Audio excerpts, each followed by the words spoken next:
Sir mic on नहीं है आपका। यस सर, माइक ऑफ है आपका।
Hello. Good evening sir. Good evening sir. अच्छा, आवाज आ रही है? यस सर, अब आवाज आ यस रही सर, है। वॉइस आ रही है।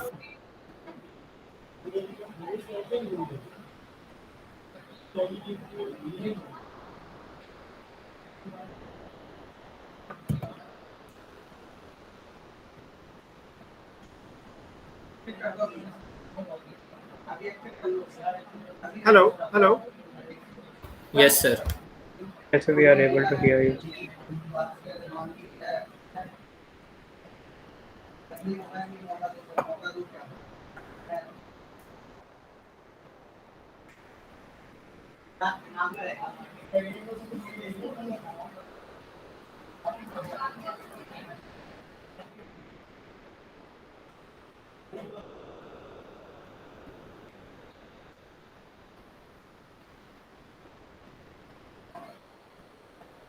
Hello hello.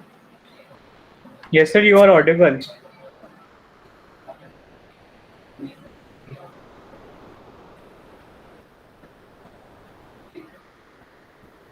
ठीक, बट मुझे आपकी आवाज नहीं आ रही। सर अब आ रही है गुड सर इवनिंग आवाज? सर। सर हमारी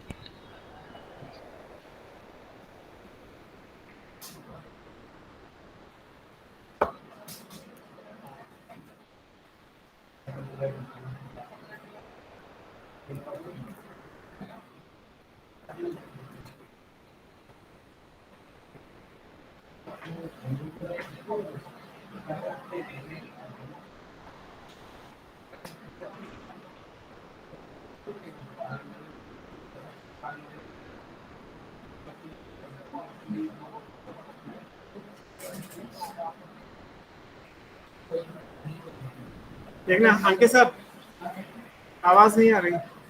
सर अब आ रही है सर। मेरी उनको जा रही है, उनकी किसी की नहीं आ रही। एक बार सर मैसेज डालना। डाल। आप ही कैसा रहा है? ये वीडियो ऑन है क्या इसका? वीडियो ऑफ करना, वीडियो ऑफ करना। ये नहीं कौन है? एक मिनट बात कराना। हेलो, आवाज आ रही है बच्चा पार्टी?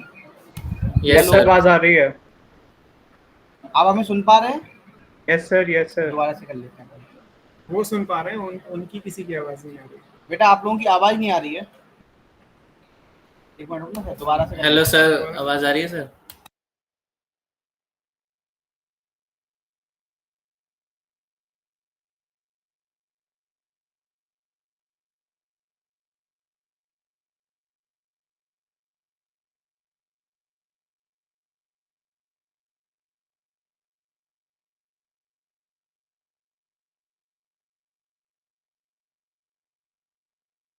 हेलो, आवाज आ रही है हमारी? यस सर, आ यस रही है सर। आवाज। तो हेलो। तो एक मिनट रुको सर। हेलो यस सर, आ रही है आवाज सर। हेलो। उनको आवाज आ रही है, उनकी किसी बेटा की आप नहीं आ लोगों की आवाज नहीं आ रही है हमें। कमेंट सेक्शन में बताना। आप लोग कोई तो बोलो। रही। कृष्णा तिवारी, आकाश, अक्षत। ये तो मैसेज से करो, मैसेज में मुझे बताओ। Sir we are sir we able are to able to hear you. Hear you sir. We can hear you. इधर उधर है कोई साउंड का? नहीं सर, उधर ही एक ही है इसमें। में है ना? ये तो नहीं है।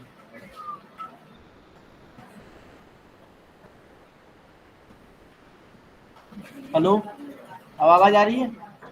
Yes sir, we can hear you sir. अरे इनकी आवाज ही नहीं आ रही। कोई और ईयरफोन है क्या किसी के? ईयरफोन है दूसरी सर। अरे तुम्हारे पास ईयरफोन है?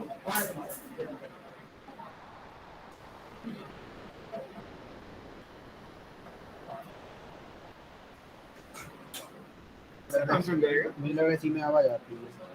बोलना सर। लेफ्ट है, नहीं सही है, लेफ्ट राइट का भी सिस्टम अलग होता है। Hello yes sir. Yes sir. Hello. Yes sir, you Krishna, are audible sir. आवाज आ रही है? Yes sir. नहीं आ रही? सर ये क्या प्रॉब्लम हो रही है? अरे अक्षय सर कहाँ गए? अरे राहुल सर, बेटा मुझे आप लोगों की आवाज नहीं आ रही, इसलिए थोड़ा सा इश्यू हो रहा है। बस जल्दी से स्टार्ट करने वाले हैं, No problem. Right. Few minutes more. मेरी आवाज आ जा रही है, उनकी नहीं आ रही किसी की। इसलिए माइक ही नहीं ऑन कर रहे।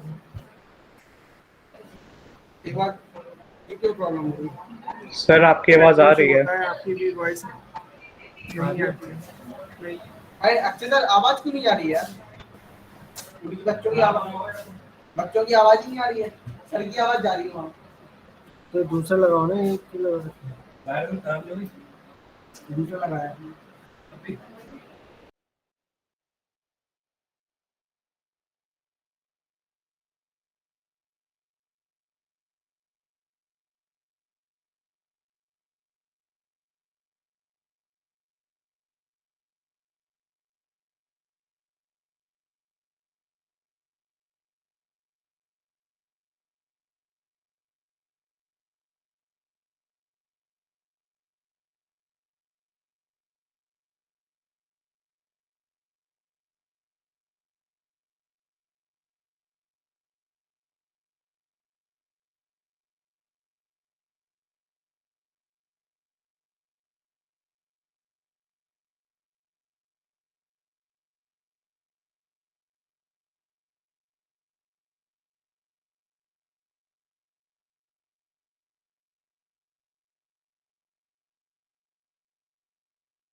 हेलो।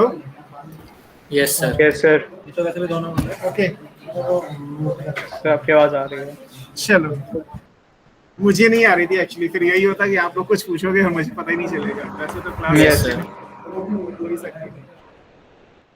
ओके, सो हम बायोडाइवर्सिटी पे हैं। मैं पावर पॉइंट स्क्रीन शेयर करता हूँ आपको। विंडो।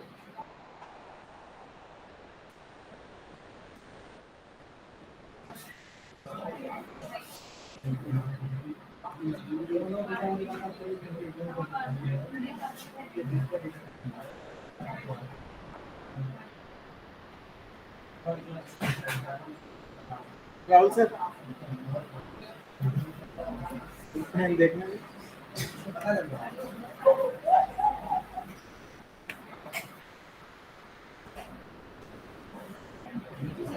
आ रही है इसमें।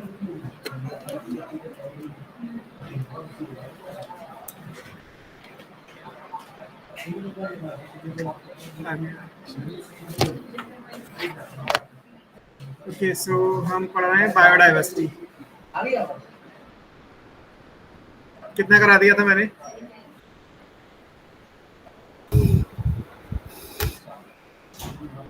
हमें शायद सर पढ़ना है। एपिसोड्स बता दिए थे।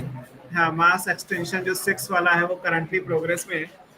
आपको पढ़ना है loss of biodiversity and then conservation of biodiversity. तो पहले हम पढ़ेंगे लॉस ऑफ बायोडाइवर्सिटी। बायोडाइवर्सिटी के लॉस के 4 मेन कॉज हैं।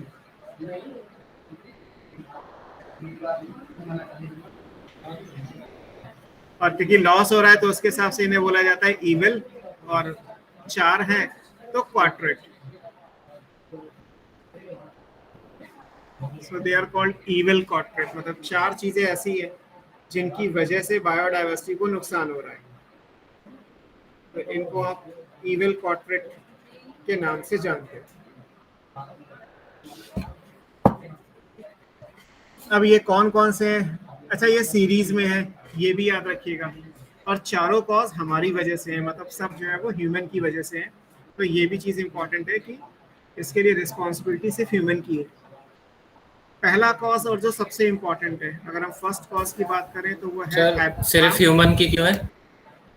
क्योंकि ये जो भी कॉज आप पढ़ने वाले हो इनके लिए हमारी रिस्पॉन्सिबिलिटी है, नेचर में तो ये होता नहीं ना। लेकिन सर एक्सटिंक्ट तो पहले भी होते थे जब ह्यूमन नहीं थे। तो तब अलग बात थी, अब तो 100 से 1000 गुना फास्टर रेट से हो रहा है ना। और पहले एक्सटेंट होने का रीजन एवोल्यूशन था, अभी तो एक्सटेंट होने का रीजन एवोल्यूशन नहीं है ना। ऐसा तो ना कि स्पीशीज इवॉल्व हो गई इसलिए पुरानी खत्म हो गई। यहाँ पे पुरानी खत्म होने का रीजन ये कि कोई नई नहीं बनी, बस हमने अपने वजह से, कोई भी वजह हो, अभी आप पढ़ोगे एक एक करके, हमने चीज़ों को ऐसा बढ़ा दिया कि स्पीशीज के रहने लायक सिचुएशन ही नहीं बची, वो अपने आप एक्सटेंट हो जाएगी। तो ये जितने भी 4 मेन कॉजेज आप पढ़ रहे हैं ये ऑल आर मैन मेड, सब हमारी वजह से। जैसे सबसे इम्पोर्टेंट कॉज अगर कहा जाए तो वो कौन सा है? हैबिटेट लॉस एंड फ्रेगमेंटेशन, ये मोस्ट इम्पॉर्टेंट है और प्राइमरी कॉज है। मतलब पहला सबसे ज्यादा लॉस जो बायोडाइवर्सिटी को होता है वो हैबिटेट के लॉस की वजह से है, या किसी भी नेचुरल हैबिटेट का अगर फ्रेगमेंटेशन कर दिया जाएगा तो उसकी वजह से जो है स्पीशीज, प्लांट, एनिमल जो भी हो वो एक्सटेंट हो जाएगी। अब जैसे यहाँ पे एक एग्जांपल दिया कि अगर हम फॉरेस्ट को ले लें तो जो इंडिया में नेशनल फॉरेस्ट पॉलिसी है, अगर हम फॉरेस्ट की बात करें तो फॉरेस्ट का कवर कभी 14% होता था of total earth surface. Earth surface पे जो टोटल फॉरेस्टेड कवर है वो कितना है? 14% है। अब ये रिड्यूस होके कितना बचा हुआ है? अब ये मुश्किल से 6% बचा। अब फॉरेस्ट को किसने काटा? हम ही ने काटा। लैंडस्लाइड वगैरह की वजह से अगर ट्रीज डैमेज होंगे तो कोई बात नहीं है, वो तो 1-2 डैमेज होंगे, 20-25 100 डैमेज हो जाएंगे।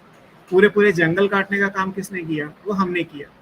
तो डिफॉरेस्टेशन की वजह से फॉरेस्ट का कवर जो 14% होता था अब वो 6% रह गया, 50% से ज्यादा रिड्यूस हो गया बेसिकली। तो अब फॉरेस्ट नहीं होगा तो वाइल्ड लाइफ को हैबिटेट नहीं मिलेगी, तो वाइल्ड लाइफ को जब रहने की जगह नहीं मिलेगी तो ऑब्वियस सी बात है कि वो लॉस हो जाएंगे, एक्सटेंट हो जाएंगे। अब फॉरेस्ट को क्यों काटा जा रहा है उसका भी एग्जांपल दिया है बुक में। लाइक अमेजन रेन फॉरेस्ट है, अमेजन में ट्रॉपिकल रेन फॉरेस्ट, आपने पिछली क्लास में पढ़ा है कि जो अमेजन रेन फॉरेस्ट है वो मोस्ट डाइवर्स टाइप के हैं। सबसे ज़्यादा diversity Amazon tropical rain forest में है, मैक्सिमम प्रोडक्टिविटी भी है। तो जो अमेजन रेन फॉरेस्ट हैं इनको आप लंग्स ऑफ द प्लैनेट भी कहते हैं।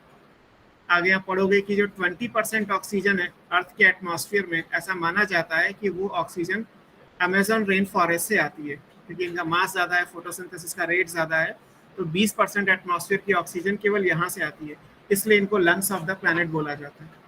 अब इनको भी काटा जा रहा है 2 वजह से। वर्ल्ड में 2 चीज़ की डिमांड डे बाई डे बढ़ती जा रही है। किसकी बढ़ रही है? एक तो बीफ की डिमांड बढ़ रही है, बीफ आएगा कैटल से, और कैटल को रेज करने के लिए जगह चाहिए, है ना। अगर गाय, भैंस, शीप, ऊंट, ये जितने भी कैटल इस टाइप के हैं इनको पालना है तो पालने के लिए जगह चाहिए। तो आप फॉरेस्ट को कट करके ग्रासलैंड बनाओगे और फिर ग्रासलैंड के अंदर आप बीफ कैटल जो होती हैं उनको रेज करोगे। तो बीफ कैटल को रेज करने के लिए अब बीफ की डिमांड बढ़ रही है, इसीलिए तो बीफ कैटल को रेज कर रहे हैं। अदरवाइज क्यों पालोगे आप? एनिमल हस्बेंड्री में जो है वो कैटल फार्मिंग क्यों करोगे? क्योंकि डिमांड ज़्यादा है, मिल्क से ज़्यादा डिमांड पूरे वर्ल्ड में देखा जाए तो बीफ की है। और दूसरा, अगर प्लांट बेस्ड डाइट की बात करेंगे तो सोयाबीन का कल्टीवेशन, सबको बॉडी बिल्डिंग करनी है, सबको सोयाबीन का पाउडर चाहिए। अब सोयाबीन का कल्टीवेशन कहाँ होगा? जहाँ एग्रीकल्चर है वहीं तो होगा। ऐसा तो है नहीं एग्रीकल्चर में सोयाबीन के अलावा कुछ और नहीं होगा। तो सोयाबीन को उगाने के लिए जगह चाहिए। So that is what for raising beef cattle and for cultivation of soybean हम इस अमेजन रेन फॉरेस्ट को कट एंड क्लियर कर रहे हैं। तो ये एक एग्जांपल दिया है कि भाई फॉरेस्ट पॉलिसी के हिसाब से 14% से 6% रह गया, तो ये उसके हमने कुछ रीजन कंसिडर करने। अगर आप इस तरीके से समझे लाइक ये पूरा एक एरिया है।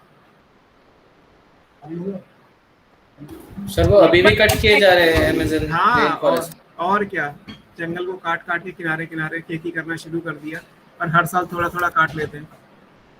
और सर ब्राजील में तो मना है ना ये करना? मना तो हर जगह है, लेकिन हर जगह चीजें ऑन पेपर कुछ और होती हैं और एक्चुअली कुछ और होती है। अब जैसे मान लीजिए, इसीलिए हैबिटेट का लॉस हुआ है ना। दूसरा क्या था? फ्रैगमेंटेशन। फ्रैगमेंटेशन कैसे समझोगे? फ्रैगमेंटेशन का रीजन ये मान लो कि एक नेचुरल एरिया है, कोई भी ग्रासलैंड मान लो, कोई फॉरेस्टेड एरिया मान लो, है ना, कुछ भी, इसके बीच में से मान लीजिए कोई हाईवे पास हो गया, तो जब ये हाईवे पास होगा, जब ये हाईवे कंस्ट्रक्ट किया जाएगा, तो ये जो आसपास का एरिया ये सारा डैमेज होगा, ये वाला। ऐसा नहीं होता कि हाईवे अगर 1 मीटर या 10 मीटर चौड़ा है तो केवल 10 मीटर रोड बनाई जाएगी। इसको 10 मीटर करने के लिए अगर ये 10 मीटर इसका है, तो पता चला कि ये इधर से 3-4 मीटर ली जाएगी, इधर से 3-4 मीटर ली जाएगी, तो ये 10 मीटर का एक्चुअली बनेगा हाईवे। अब इससे होगा क्या, मान लीजिए पहले ऐसा था तो वाइल्ड एनिमल यूजुअली सेंटर में होते हैं। सेंटर एरिया क्या कहलाता है? कोर एरिया, जहाँ पे यूजुअली हैबिटेट होती है। किसी भी फॉरेस्ट के किनारे कोई वाइल्ड एनिमल नहीं मिलेगा, फॉरेस्ट के अंदर आपको वाइल्ड एनिमल मिलते हैं। ये जो बाहर वाला एरिया है, ये वाला चारों तरफ से जो भी होगा एरिया, ये कहलाता है एज एरिया, किनारा है ये। तो पहले क्या था, पहले एज एरिया कम था और कोर एरिया उसके कंपैरिजन में ज्यादा था। अगर मान लीजिए केवल एक हाईवे पास हुआ, तो अब इसका कोर एरिया क्या रह गया, ये कोर एरिया बनेगा ऊपर वाले एरिया के लिए, एक नीचे ये रहेगा। तो कोर एरिया तो कम हो गया, एज एरिया ये तो था ही, ये जो 3 लाइन बनी है ये तो एज एरिया आएगा ही आएगा। इसके साथ साथ अब ये भी एज एरिया है जहाँ से हाईवे पास हो रहा है, तो एज एरिया बढ़ गया, यहाँ भी ये एरिया बढ़ गया। जितना एज एरिया बढ़ता जाएगा उतना कोर एरिया रिड्यूस होता जाएगा, है ना। तो अगर आपने कोई भी, अब ये एक्टिविटी कुछ भी हो सकती है, चाहे आप कंस्ट्रक्शन किसे करें किसी भी चीज़ का, चाहे हाईवे का बनाए या किसी और चीज़ का बनाए, तो ये मैन मेड एक्टिविटी है। इस मैन मेड एक्टिविटी से क्या होगा कि जो कोर एरिया है वो reduces, edge area is increased. और इसकी वजह से अब जब कोर एरिया रिड्यूस हो जाएगा तो वाइल्ड लाइफ को रहने के लिए जगह कम मिल रही है। अब इस वजह से भी वाइल्ड लाइफ निकल के बाहर आ रही है। बाहर निकल के आएगी तो इंसान तो मार ही देंगे, अपने आप को बचाने के लिए वो वाइल्ड लाइफ एनिमल्स को मार देंगे। तो हैबिटेट लॉस और फ्रैगमेंटेशन इसीलिए सबसे इम्पोर्टेंट माना जाता है कि अगर हम फॉरेस्ट का एग्जाम्पल लेके हैबिटेट लॉस को समझें, हमने वाइल्ड एनिमल की जो नेचुरल हैबिटेट थी उसको रिड्यूस कर दिया, या ह्यूमन एक्टिविटी की वजह से लार्ज एरिया के हमने फ्रैगमेंट्स बना दिए, तो कोर एरिया कम होता गया और एज एरिया बढ़ता गया। जितना एज एरिया बढ़ता जाएगा लोगों के लिए अप्रोच बढ़ जाएगी ना। पहले इस फॉरेस्ट में जाने के लिए केवल ये ऑप्शन था कि ये बाउंड्री पे चले जाओ, विजिट करके आ जाओ। अब पता चला ये एक रास्ता बन गया, ये एक दूसरा रास्ता बना दिया, एक तीसरा एरिया बना दिया। जितने रास्ते बनते जाएंगे उतने लोग अंदर तक जाते जाएंगे, तो कोर एरिया तो कम होते गए, एज एरिया बढ़ते गए।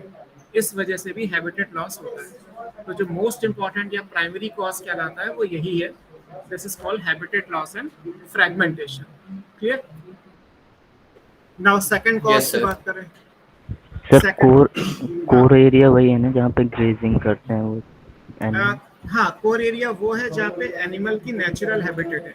कोर एरिया मतलब सेंटर वाला एरिया। कोई फॉरेस्ट होगा तो फॉरेस्ट के बीच में आपको जो है वो एनिमल मिलेंगे। जो वाइल्ड एनिमल है वो फॉरेस्ट के अंदर मिलते हैं, फॉरेस्ट के किनारे नहीं मिलते। जो एनिमल के लिए फेवरेबल जगह है। हाँ बिल्कुल बिल्कुल, और वो अंदर ही होगी क्योंकि एनिमल्स ह्यूमन एक्टिविटीज जहाँ हो रही है उस एरिया से दूर रहेगा, तो वो सेंटर में ही रहेगा।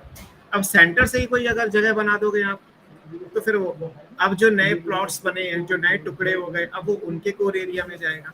तो एरिया वाइज अगर देखोगे तो कोर एरिया रिड्यूस हो गया, किनारे वाले जो एरियाज हैं वो बढ़ गए, तो एज एरिया बढ़ गया।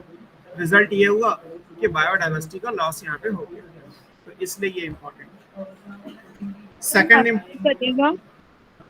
फिर से बोलो बेटा। तो एक बार लास्ट स्लाइड कर दीजिएगा। लास्ट यही है, मैंने यही स्लाइड लिखी, या स्लाइड है आपकी। यस सर, हो गया सर। और ये एग्जांपल्स देके समझा दिया। सेकंड क्या है? Over exploitation. जैसे 10th के एनसीईआरटी में दिया हुआ था वो नेचुरल रिसोर्सेज वाला चैप्टर, ओवर एक्सप्लॉयटेशन मतलब हद से ज्यादा किसी चीज को यूज करना। जैसे बुक में देखोगे तो लिखा है कि जब नीड ग्रीड में चेंज हो जाए, जब आपकी जरूरत आपका लालच बन जाए, तो उसको ओवर एक्सप्लॉयटेशन कहते हैं। ओवर एक्सप्लॉयटेशन किस चीज का? Of natural resources. कि जो नेचर ने हमें चीजें दी हैं, जो नेचुरल रिसोर्सेज हैं, जो एनिमल्स हैं, जो फॉरेस्ट हैं, जो वाटर यानी फ्रेश वाटर बॉडीज हैं, इन सारे नेचुरल रिसोर्सेज का हमने ओवर एक्सप्लॉयटेशन किया। एक तो यूज होता है, भाई ज़रूरत है तो यूज कर लो, यूज करने के बाद आता है एक्सप्लॉइट करना, आपको जितनी ज़रूरत है उससे ज़्यादा आपने यूज कर लिया या फेंक दिया। एक होता है ओवर एक्सप्लॉइट करना, एक्सप्लॉइट का भी ओवर एक्सप्लॉइट करना, जिस कोई बात नहीं थी फिर भी आपने उस चीज़ को बेकार कर दिया। तो ये तब होता है जब नीड, जैसे कोल के रिजर्व होते हैं तो हर साल कोल ब्लॉक दिए जाते हैं, जमीन से कितना कोयला निकाला जाएगा। तो मान लीजिए हमारा कोयला हमें कितना चाहिए, फॉर एग्जांपल हमें 10 मीट्रिक टन एक साल में चाहिए, जिससे बिजली बने। इंडिया में तो कोयले से बिजली आती है अधिकतर। अब नीचे जो कोल माइंस है उनसे हमने 10 की जगह ठेका तो 10 का दिया जाता है, निकाल लिया जाता है। 10 की जगह 20 निकालते हैं, 20 नहीं निकालेंगे, 10 की जगह वो 500 निकाल लेंगे, क्योंकि अगले साल उन्हें कोल ब्लॉक मिलेगा नहीं मिलेगा, गवर्नमेंट चेंज हो जाएगी तो फिर से कोल आवंटन होगा, तो मिलेगा नहीं मिलेगा, बहुत सारी चीज़ें हैं। तो वो सोचते हैं सारा कोयला निकाल लो ज़्यादा से ज़्यादा, और कोयले को बेच के स्विस बैंक में पैसा रख लो, पता नहीं कल को सरकार चेंज हो जाए, मुझे मिले ना मिले। So this is called greed, कि आपकी नीड से ज़्यादा ग्रीड इंपॉर्टेंट हो गई है। तो जब आप नेचुरल रिसोर्सेज का ओवर एक्सप्लॉयटेशन करोगे तो भी बायोडाइवर्सिटी का लॉस होगा। जैसे आपकी बुक में दिया है कि पिछले 500 सालों में अगर कहा जाए, in last 500 years many species have extinct, कई सारी स्पीशीज जो है वो एक्सटेंट हो चुकी है। तो ये इसमें आती है। अब इसमें कुछ एग्जाम्पल दिए, जैसे डोडो आपने पीछे पढ़ा था, तो डोडो के एक्सटेंट होने का कॉज अगर पूछा जाए तो ओवर एक्सप्लॉयटेशन है, या स्टिलर्स काउ,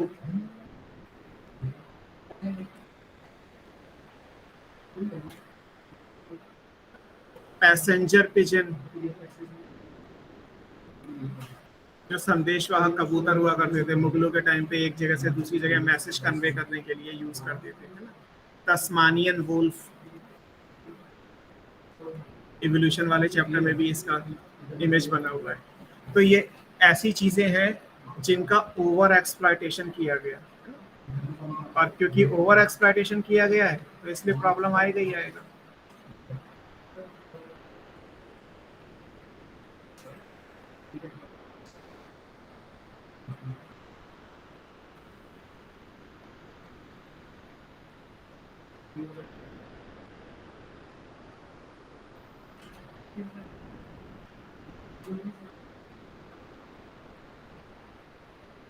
ठीक है, तो ये आपको ध्यान में रखना है। इसमें अब ये भी है सर, ये तो एक्सटेंट हो चुकी है। बोलो सर वेल को कैसे हम कमर्शियली यूज करते हैं?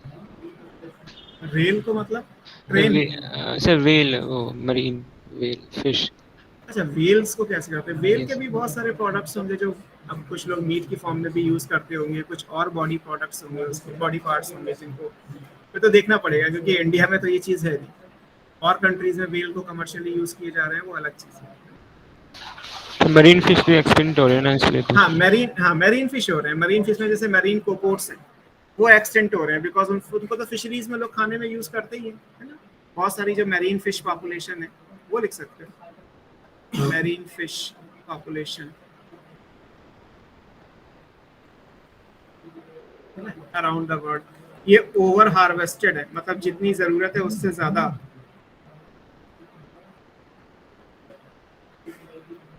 ज्यादा उनको यूज किया जा रहा है। तो दैट्स व्हाई ये चीज इंपॉर्टेंट है। तो ये सेकंड कॉज हो गया ओवर एक्सप्लॉयटेशन, है ना। थर्ड कॉज अगर हम बात करें सी, ये कहलाता है इंट्रोडक्शन यानी invasion, introduction of alien species.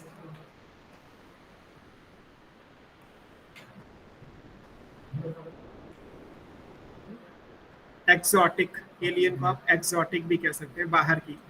आप किसी भी एरिया में ऐसी स्पीशीज को इंट्रोड्यूस कर रहे हैं जो उस एरिया की नहीं है।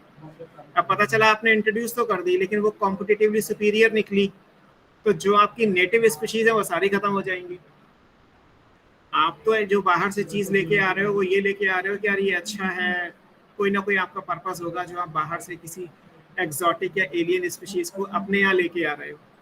लेकिन अपने यहाँ लाने के बाद पता चला कि वो स्पीशीज जो आप लेके आए थे वो तो कॉम्पिटिटिवली सुपीरियर है, उसने तो सारी इंफीरियर स्पीशीज को उस एरिया से एलिमिनेट कर दिया, तो बायोडाइवर्सिटी का लॉस हो गया ना।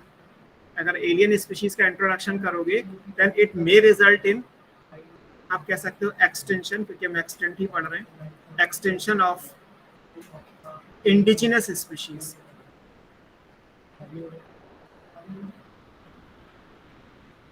इंडिजिनस स्पीशीज वो जो नेटिव होती हैं, जो इस एरिया के अंदर प्रेजेंट होती हैं।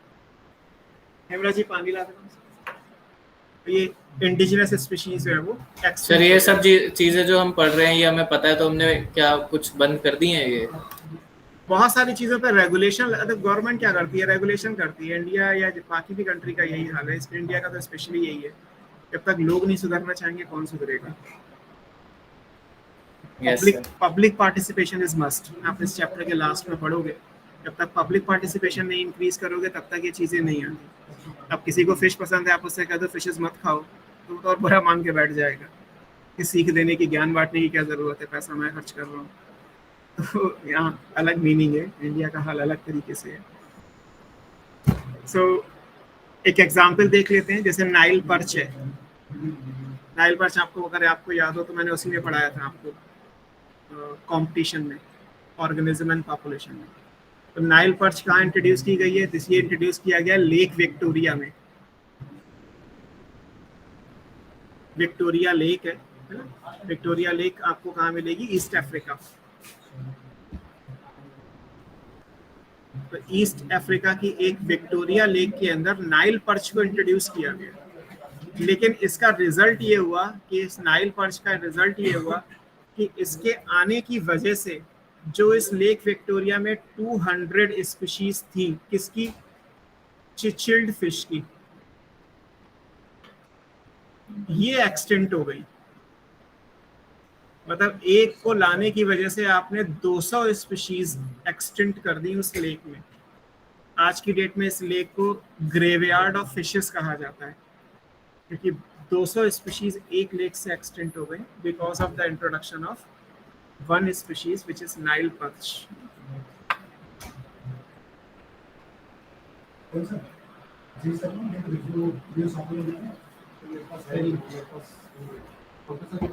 ये क्या लिखा आपने? 200 चिल्ड ये फिश है बेटे, CI होना चाहिए, स्पेलिंग ठीक कर लीजिए आप, CICH। सर और कहीं नहीं पाई जाती ये फिश? नहीं, नेटिव वहीं की है, CICHILD, चिचलिड LID fish. Alien species का इंट्रोडक्शन क्यों करते हैं? वो आपका चॉइस है। नाइल पर्च फिश जो है वो देखने में बहुत अच्छी है, सुंदर है, ब्राइटली कलर्ड होती है।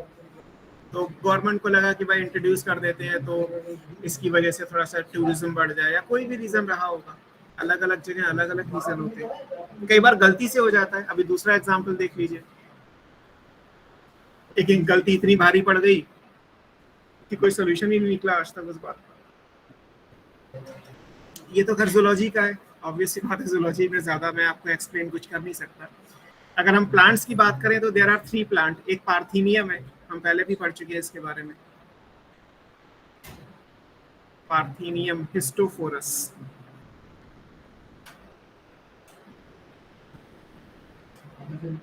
इसको कैरेट या कांग्रेस ग्रास कहते हैं। ये इंडिया में वीट के साथ गलती से आ गई थी, उस टाइम पे कांग्रेस की गवर्नमेंट थी, तो इसलिए कांग्रेस ग्रास का नाम दे दिया। और ये इतना कॉम्पिटिटिवली सुपीरियर है कि जहाँ भी ये प्लेस पे जहाँ ग्रो करता है वहाँ पे आसपास के सारे प्लांट्स जो है वो खत्म कर देता है। पार्थीनियम हिस्टोफोरस ये बाहर से आया, वीट के साथ आया था इसका स्पोर बाय मिस्टेक, क्योंकि तब क्वारंटाइन डिपार्टमेंट नहीं होता था। क्वारंटाइन डिपार्टमेंट जैसे आजकल कोविड के टाइम पे भी एरोप्लेन होते हैं या जो पोर्ट्स होते हैं वहाँ क्वारंटाइन डिपार्टमेंट होते हैं। बाहर से कोई अगर फूड आइटम या कोई खाने की चीज़ लाई जा रही है तो उसको चेक किया जाता है कि उसमें कोई ऐसी चीज़ तो नहीं है जो इंडिया में नहीं हो रही। पता चला गलती से आ गई और इंडिया में इतनी ज़्यादा ग्रो कर गई, इंडियन क्लाइमेट उसको इतनी सूट कर गई कि हमारे लिए मुश्किल खड़ी कर दी। और कंट्रीज में ये बहुत पहले से है, इंडिया में 1970s के बाद ये क्वारंटाइन डिपार्टमेंट्स बने हुए हैं। तो पार्थीनियम बाय मिस्टेक इंडिया में आया। ऐसे ही दूसरा प्लांट है लैंटाना, लैंटाना कैमेरा। छोटे छोटे ऑरेंज कलर के फ्लावर आते हैं। और तीसरा आप जानते ही हैं, वेल नोन है, आइकॉर्निया, आइकॉर्निया क्रिस्पिस, वाटर हेसन है ना, टेरर ऑफ बंगाल, पहले भी Yes, पढ़ sir. चुके हैं। सर लैंटन और आइकॉनिया ये दोनों भी एक्सीडेंटल आए थे सर? हाँ, ये तीनों ही है, ओके सर। ये तीनों ही प्लांट इंडिया में एक्सीडेंटल है, टेरर ऑफ बंगाल। सर ये कैसे खत्म करते हैं अपने आसपास की स्पीसीज को? बस कॉम्पिटिटिवली सुपीरियर है, सारा न्यूट्रिशन खुद ले लेंगे, बिना न्यूट्रिशन के दूसरा जिंदा कैसे रहेगा। दे आर थ्रेट टू, ये तीनों ही हमारे इंडिया के नहीं है, तीनों गलती से इंडिया में आए थे, बाहर के प्लांट है ये।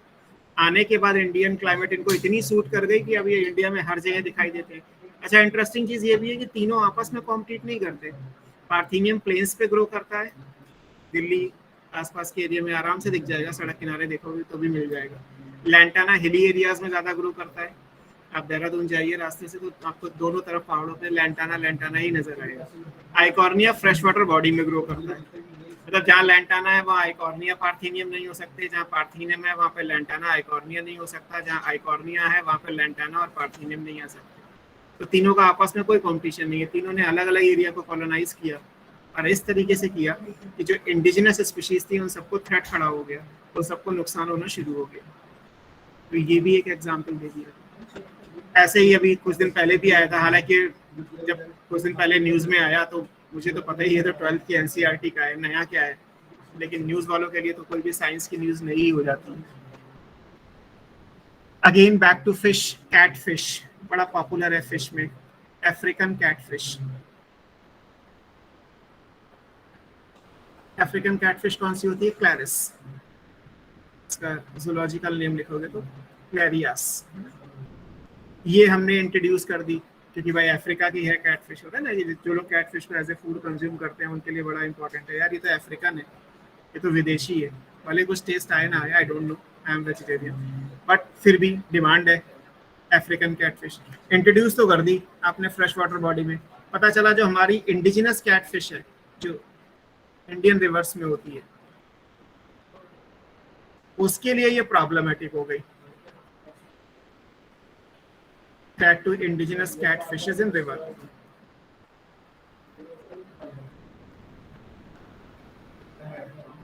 अभी कुछ दिन पहले बड़ा देखा गया था कि भाई African catfish introduce, African catfish दिखाई दी। अरे आज क्या दिखाई दी, है तो सालों पहले से इंडिया में। इसकी वजह से तो इंडिजिनस कैटफिश की पॉपुलेशन कम होती जा रही है क्योंकि ये कॉम्पिटिटिवली सुपीरियर है। अब अगर कॉम्पिटिटिवली सुपीरियर होगी तो इन्फीरियर वैसे ही एलिमिनेट कर जाएगी।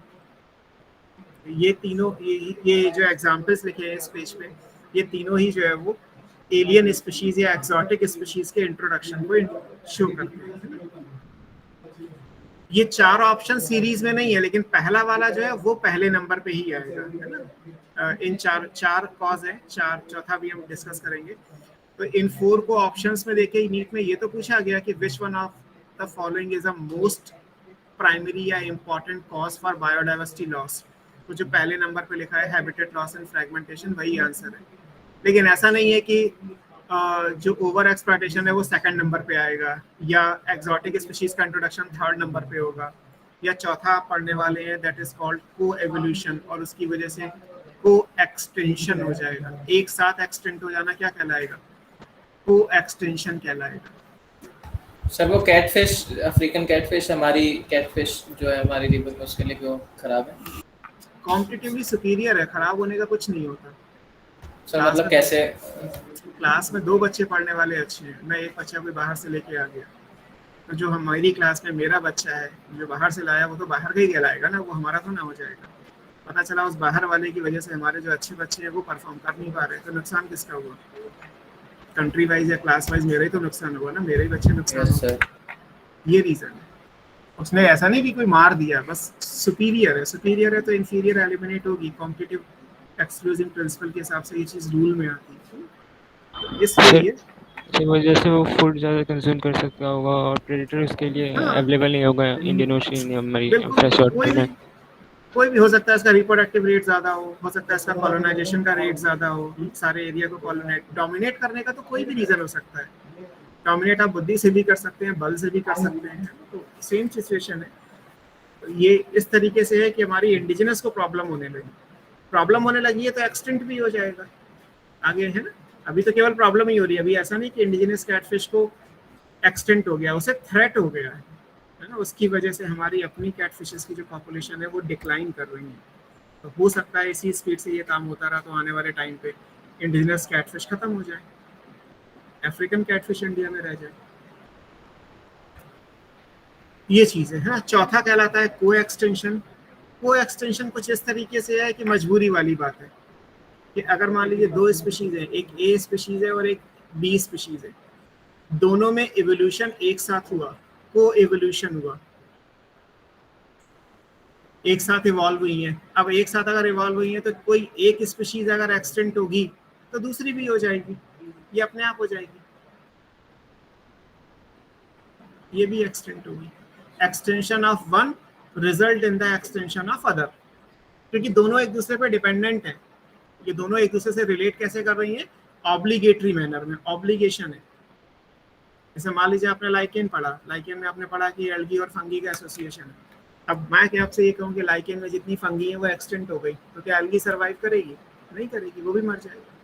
माइकोराइजा पढ़ा आपने, माइकोराइजा में जो फंगी और हायर प्लांट की रूट है, तो अगर फंगी वहाँ से हटा दो, फंगी एक्सटेंट हो जाए किसी वजह से, तो प्लांट सर्वाइव करेगा? नहीं करेगा। प्लांट एक्सटेंट हो जाए तो क्या फंगी सर्वाइव करेगी? नहीं करेगी, क्योंकि दोनों एक दूसरे पे ऑब्लिगेटरी एसोसिएटेड होस्ट पैरासाइट होते हैं। आपने जैसे 11th वाले कंटेंट में पढ़ा हुआ कि एल्बिगो कैंडिडा ऑब्लिगेट पैरासाइट है मस्टर्ड वाली क्रॉप पे। तो अगर एल्बिगो कैंडिडा खत्म हो गया तो मस्टर्ड पे डिजीज नहीं होगी, मस्टर्ड अगर खत्म हो गई तो एल्बिगो कैंडिडा किसी और पे डिजीज कॉज नहीं कर सकता, वो भी खत्म हो जाएगा। तो होस्ट पैरासाइट जैसे होते हैं, मान लीजिए बॉडी में एस्कैरिस है, अब एस्कैरिस मर गया तो हम जिंदा रह लेंगे क्योंकि पैरासाइट है वो, लेकिन अगर हम मर गए तो एस्कैरिस जिंदा रहेगा क्या?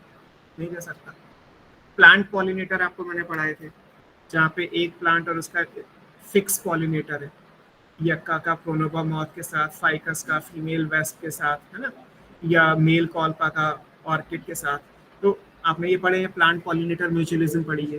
तो अगर एक प्लांट में एक ही पॉलिनेटर है तो प्लांट मर गया तो पॉलिनेटर भी मर जाएगा। दोनों एक साथ इवॉल्व होंगे तो दोनों एक साथ एक्सटेंट भी होंगे, सिंपल रूल है। तो यहाँ हमारी वजह से केवल एक का एक्सटेंट हो रहा है, लेकिन बिकॉज ऑफ को एवोल्यूशन, बिकॉज ऑफ ऑब्लिगेशन, एक की वजह से दूसरा अपने आप एक्सटेंट हो जाए। ये तो मतलब एक जो एक्सटिंक्ट हुआ है वो हमारी वजह से ही हुआ है? वो तो हमारी वजह से ही होगा, ऑफ कोर्स हमारी वजह से होगा, दूसरा अपने आप हो जाएगा।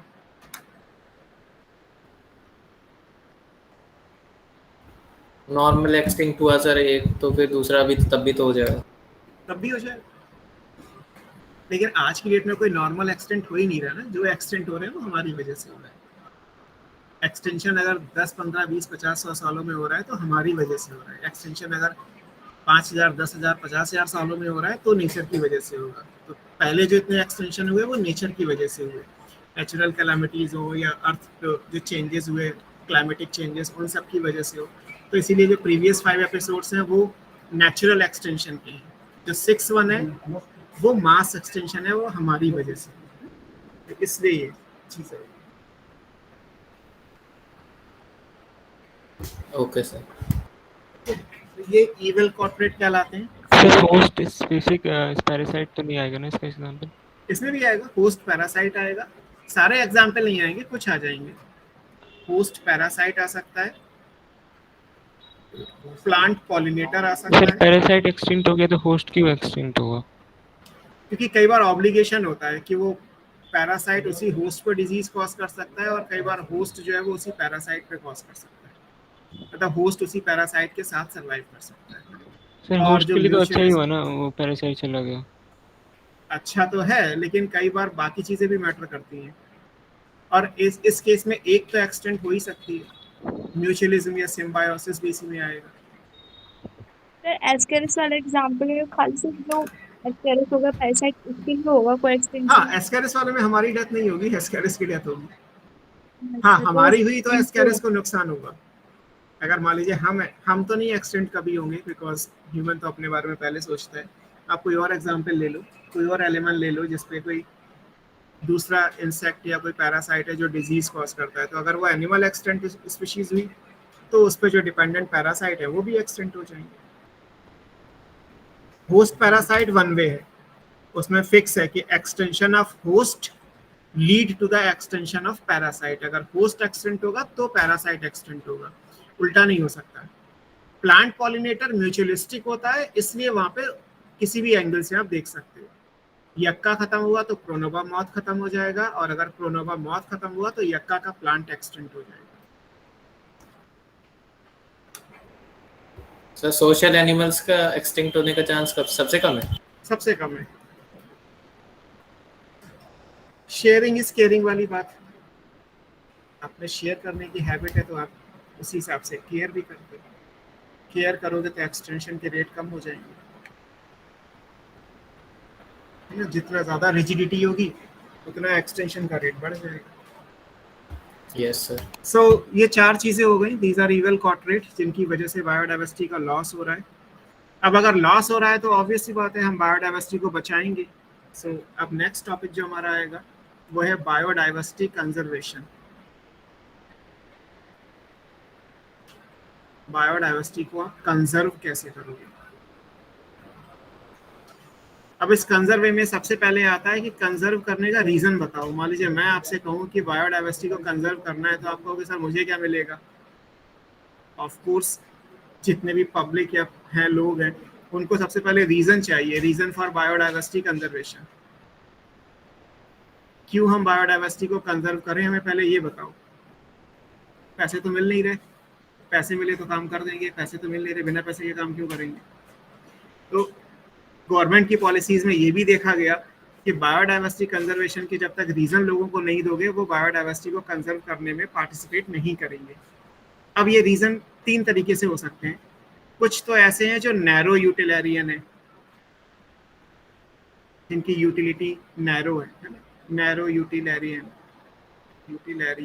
एस्पेक्ट्स। ये वो हैं जिनमें डायरेक्ट पैसा इन्वॉल्व है। These are of economic use, है ना, जो इकोनॉमिक इंपॉर्टेंस के रीजन है। लोगों को ये बता दो कि इस पेड़ के, इस प्लांट के इस पार्ट से आपको इतना पैसा मिलेगा। ये बरगद की छाल इतने रुपए बिकती है, या नीम की पत्तियां इतने रुपए कैप्सूल में पैक होके जाती हैं। अपने आप बरगद और नीम को लोग बिना किसी बात के काटेंगे नहीं, नुकसान नहीं पहुंचाएंगे। उनको आप बता दो कि इस वाले एनिमल की इतनी मार्केट वैल्यू है, अपने आप कंजर्व करना शुरू कर देंगे। तो that is narrow utilitarian aspect, पैसे से रिलेटेड जो बातें हैं। And we all are narrow minded, हमें सबसे पहले यही समझ में आता है। तो गवर्नमेंट ने भी जब प्लानिंग की, इंडिया में भी और बाकी कंट्रीज में भी, तो पहले उन्होंने इस चीज़ को रखा कि लोगों को ये बताओ कि ट्री और प्लांट से आपको इतने इकोनॉमिक बेनिफिट्स मिलते हैं, जिनको कलेक्ट करके या जिनसे आप इतनी पैसे कमा सकते हो। तो अपने आप वो जंगल को बचाएंगे या फॉरेस्ट या ग्रासलैंड, रिवर, इन सबको वो कंजर्व करेंगे। तो यहाँ वो आते हैं जो नैरो यूटिलिटेरियन है, कि ह्यूमन को नेचर से डायरेक्ट बेनिफिट्स मिल जाते हैं। तो वो चीज़ यहाँ पे डिस्कस की जाती है ना। सर तो डेवलप्ड कंट्रीज में ये पहले कैसे हो जाता है, वहाँ पे लोग जल्दी समझ जाते हैं? और क्या, फर्क तो पड़ता ही है ना पढ़े लिखे और अनपढ़ का होने का। तो दोनों चीज़ें हैं ना, अलग अलग कंट्री अलग अलग तरीके से बिहेव करते हैं। इंडिया का अलग सिस्टम है ना।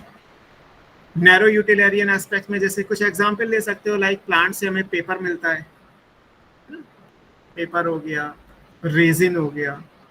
आपको कुछ जिम्नोस्पर्म में या बहुत सारी जगह अपने इकोनॉमिक इंपॉर्टेंस पड़ी होगी। पेपर कहाँ से मिलता है? पेपर आपको पता ही है कि जो ट्रीज होते हैं उन ट्रीज से काट के पेपर बनाते हैं, लकड़ी से पेपर बनता है। अब पेपर की डिमांड अगर आप कम करोगे तो ऑब्वियस सी बात है कि ट्री भी कम काटे जाएंगे। ट्री कम काटे जाएंगे तो फॉरेस्ट बचेगा, फॉरेस्ट बचेगा तो वाइल्ड लाइफ सिक्योर होगी, यानी एक्सटेंशन का रेट कम हो जाएगा। तो पेपर हो गया, पेपर हमें प्लांट से डायरेक्ट मिलता है। रेजिन, रेजिन में आपको अलग अलग पढ़ा है, जैसे पाइन रेजिन होता है, तारपीन का तेल, या अपने डाबर रेजिन भी आता है, जैसे वो जूतों चप्पल का जो शोल होता है ना, उसको पेस्ट करने के लिए नेचुरल गम होता है, तो वो रेजिन भी हमें मिलता है। तो अलग अलग रेजिन आते हैं, है ना। कुछ गम भी मिलते हैं, जैसे बबूल का गोंद होता है, मेडिसिनल वैल्यू का है, या खाने वाला गोंद होता है जो लड्डू वगैरह में पड़ता है। तो ये प्लांट प्रोडक्ट है, ये हमारे काम का हो सकता है। टैनिन होता है, कलरिंग कंपाउंड, तो टैनिन से इंपॉर्टेंट हो जाते हैं, है ना। अकेसिया की बार्क, जो पान वाला कत्था होता है ना, वो भी आपको अकेसिया की बार्क से मिला, बार्क आपने एनाटॉमी में पढ़ा था, अकेसिया ट्री है, तो अगर अकेसिया की बार्क से मिलेगा तो आपको पता है कि भाई इसकी बार्क की मार्केट वैल्यू इतनी है, तो आप उस ट्री को क्यों काटोगे? बार्क आपको वो रेगुलर टाइम पे अपने आप देगा काट काट के, बार्क तो कॉन्टिन्यूसली अपने आप टूट टूट के निकलती रहती है ना, तो ट्री को काटने से तो अच्छा ही है कि आप उसकी बार्क को बार बार यूज कर लो, है ना। कुछ डाइंग कंपाउंड हो सकते हैं, कुछ डाइज हो सकती हैं, है ना। तो डाई में जैसे मान लीजिए मेहंदी का प्लांट होता है, हिना की लीव्स आती हैं, पीस के मेहंदी लगा लेते हैं लोग, है ना। आपने 11th में पढ़ा होगा फैबेसी फैमिली में इंडिगो फेरा टिंक्टोरिया, उससे ब्लू कलर की डाई मिलती है। पहले सिंथेटिक नील नहीं आया करता था, पहले प्लांट बेस्ड नील आया करता था। हर्बल गुलाल का कॉन्सेप्ट आता है होली में। हर्बल गुलाल का मतलब क्या है कि उसमें जो कलर है वो किसी प्लांट से निकाला गया। तो बहुत सारे डाइस, पेपर, रेजिन, गम, टैनिन, ये सब इसमें आते हैं, है ना। इन सबको अगर कहा जाए तो ये सब प्लांट के केमिकल्स हैं, तो इनको बोला जाएगा बोटेनो केमिकल्स। और इनमें से बहुत सारे ऐसे हैं जो मेडिसिनल वैल्यू के हैं, जो एज ए मेडिसिन यूज होते हैं। आपकी बुक के हिसाब से अगर कहा जाए तो मोर देन 25% ड्रग्स जो मार्केट में आती हैं, they are derive from plants. पूरे वर्ल्ड में जो है ना, निकोटीन प्लांट बेस्ड है, कैफीन प्लांट बेस्ड है, हीरोइन, हशीश, गांजा, चरस सब प्लांट से निकल के आता है, सबको एज ए मेडिसिन यूज किया जाता है। तो 25 हिमालय के आप देखो तो अश्वगंधा का कैप्सूल भी आता है, हल्दी का भी कैप्सूल आता है, नीम का आता है, करेले का आता है, सब प्लांट्स ही तो है। तो 25% ड्रग्स जो मार्केट में सोल हो रही हैं वो प्लांट्स से निकाली जाती हैं। तो इसका मतलब प्लांट्स हमारे लिए इम्पोर्टेंट है ना। तो ये चीज़ें आई हैं, है ना। इवन अगर आप ट्रेडिशनल मेडिसिन की बात करो जो आयुर्वेद वगैरह में है, तो उनमें तो हज़ारों प्लांट के बारे में दिया हुआ है जो मेडिसिनल एंगल से। आज की डेट में हम क्या करते हैं, जैसे आपने जेनेटिक डाइवर्सिटी पढ़ा था, रॉवेल्फिया वोमिटोरिया, जिससे आपने एक रेजरपाइन नाम का केमिकल निकाला था जो ब्लड प्रेशर के पेशेंट को दिया जाता है या शिजोफीनिया के पेशेंट को दिया जाता है, तो वो मेडिसिनल इंपॉर्टेंस का प्लांट है ना। तो हम क्या करते हैं, हम ये कोशिश करते हैं जेनेटिक्स के तरीके से, मॉलिक्यूलर बायोलॉजी और जेनेटिक टेक्नोलॉजी को यूज़ करके कि किसी तरीके से प्लांट में रेजरपाइन का कंटेंट बढ़ जाए। रेजरपाइन का कंटेंट अगर प्लांट में बढ़ जाएगा, मॉलिक्यूलर लेवल पे अगर हम उसे एक्सप्लोर कर पाएंगे तो हमें ज़्यादा से ज़्यादा रेजरपाइन मिलेगा, ज़्यादा से ज़्यादा पेशेंट ठीक हो पाएंगे। जब कंसंट्रेशन ज़्यादा मिलेगी तो कॉस्ट भी कम हो जाएगी, कोई चीज़ ज़्यादा बनने लगती है तो कीमत अपने आप कम हो जाती है। इस ब्रांच को बोला जाता है बायो प्रॉस्पेक्टिंग, है ना। प्रॉस्पेक्टिंग मीन्स फ्यूचर और बायो लिविंग के हिसाब से, तो this is called bio prospecting. Bio prospecting का मतलब क्या हुआ कि हम प्लांट को एक्सप्लोर करेंगे, exploring at molecular level, molecular biology के हिसाब से, जेनेटिक्स के हिसाब से, मॉलिक्यूलर जेनेटिक्स यानी जेनेटिक कह लीजिए, and species level diversity, species level diversity. इस लेवल पे आपको इनको एक्सप्लोर करना है, उन प्लांट को करना है जो ऊपर आपने पढ़े, जो हमारे इकोनॉमिक बेनिफिट्स के हैं, जो इकोनॉमिक इम्पोर्टेंट है। तो उस पॉइंट ऑफ व्यू से ये बोटेनो केमिकल इम्पोर्टेंट है। तो ये पहला हुआ नैरो यूटिलिटेरियन एस्पेक्ट, जिनसे इकोनॉमी हमारी रिलेट करती है। दूसरा कहलाएगा broad utilitarian aspect, broad utilitarian aspects. ये इकोनॉमिक नहीं है, ये these of ecological importance, ecology के हिसाब से इंपॉर्टेंट है। ये क्या हो रहा है, पेन कैसे चल रहा है। ब्रॉड यूटिलिटेरियन एस्पेक्ट ये इकोलॉजिकल इंपॉर्टेंस के हैं।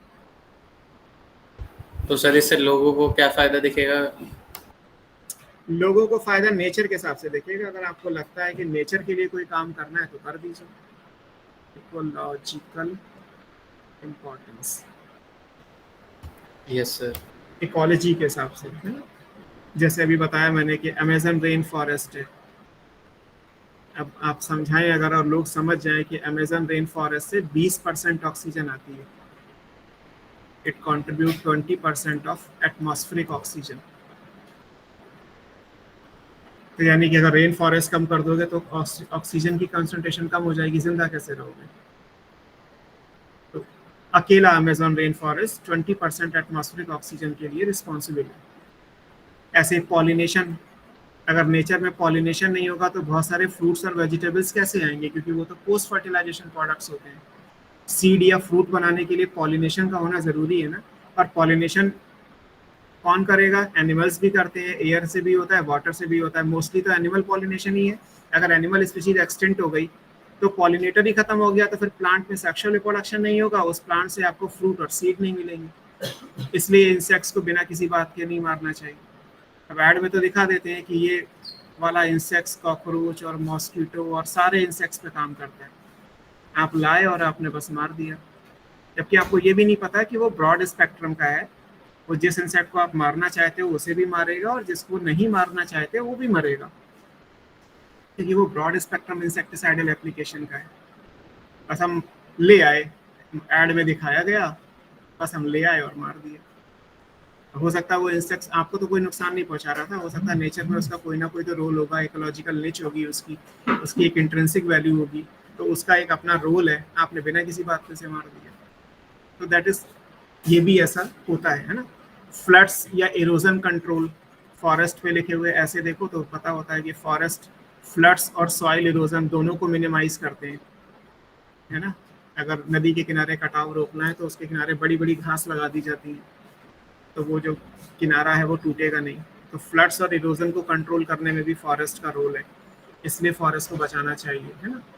एस्थेटिक प्लेजर भी है, बहुत सारे लोग केवल घूमने के लिए ही फॉरेस्ट जाते हैं, रिलैक्स होना है, प्लेजर है, आनंद मिल रहा है उन्हें, तो ये भी है। ये सारी चीजें ब्रॉड यूटिलिटेरियन एस्पेक्ट्स में आती हैं। और तीसरा होता है हमारे एथिकल एस्पेक्ट्स। एथिक्स भी इंपॉर्टेंट है, हालांकि अब एथिक्स ऑन पेपर ही रह गए, लोगों के एथिक्स खत्म होते जा रहे हैं, बट फिर भी एथिकल एस्पेक्ट्स भी होते हैं।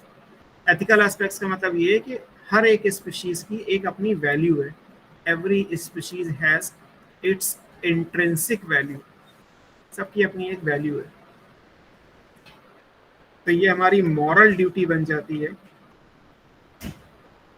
कि हम इस इंट्रिंसिक वैल्यू की जो लेगेसी है उसको नेक्स्ट जनरेशन को पास करें। हम आने वाली पीढ़ियों को बताएं कि प्लांट और स्पीशीज सब इम्पॉर्टेंट है अर्थ पे रहने के लिए, बिना किसी बात के आपको प्लांट और एनिमल स्पीशीज को डैमेज नहीं करना है। तो फ्यूचर जनरेशन को ये जो लेगेसी है हमारी बायोलॉजिकल लेगेसी की, हम प्लांट और एनिमल की केयर करते हैं, हमें केयर करनी चाहिए। छोटे छोटे बच्चों को EVS में पढ़ा तो दिया जाता है मॉरल ड्यूटी, बड़े होते होते तक वो अपने हिसाब से काम करना सीख जाते हैं। तो एक ये भी इम्पॉर्टेंट है, अगर हम ही नहीं करेंगे तो आने वाली जनरेशन कैसे करेगी। तो इट इज़ एथिकल एस्पेक्ट, ये हमारी एथिकल ड्यूटी बन जाती है, मॉरल ड्यूटी बन जाती है कि हम ऐसा करें और बायोडाइवर्सिटी को कंजर्व करने के लिए लोगों को इंड्यूस करें कि भाई उनको कोशिश करें, थोड़ा बहुत टाइम दें नेचर को बचाने के लिए काम करें, इस तरीके से, है। तो ये आपको ध्यान में रखना है, ठीक है। अब आता है, ये तो हो गया कि बायोडाइवर्सिटी को कंजर्व करने के रीजन क्या है। अब इसके बाद आता है कि बायोडाइवर्सिटी को कंजर्व करोगे कैसे, methods for biodiversity conservation.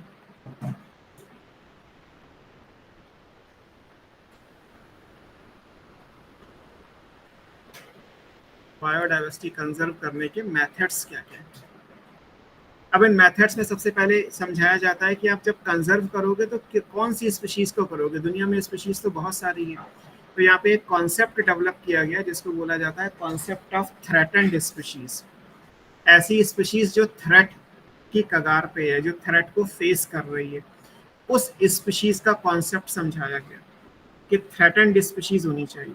And again back to IUCN, international union for conservation of natural and natural resources, है ना, IUCN। तो IUCN ने क्या किया है, IUCN ने बहुत सारी एक लिस्टिंग की है, अलग अलग कैटेगरी बनाई है। इसमें 3 कैटेगरी है, एक कहलाती है क्रिटिकली इंडेंजर्ड।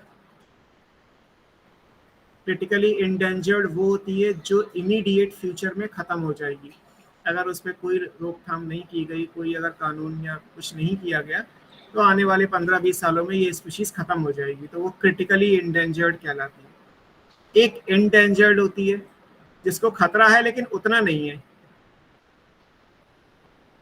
ये इमीडिएट फ्यूचर में है क्रिटिकली इंडेंजर्ड, ये नियर टर्म फ्यूचर में है।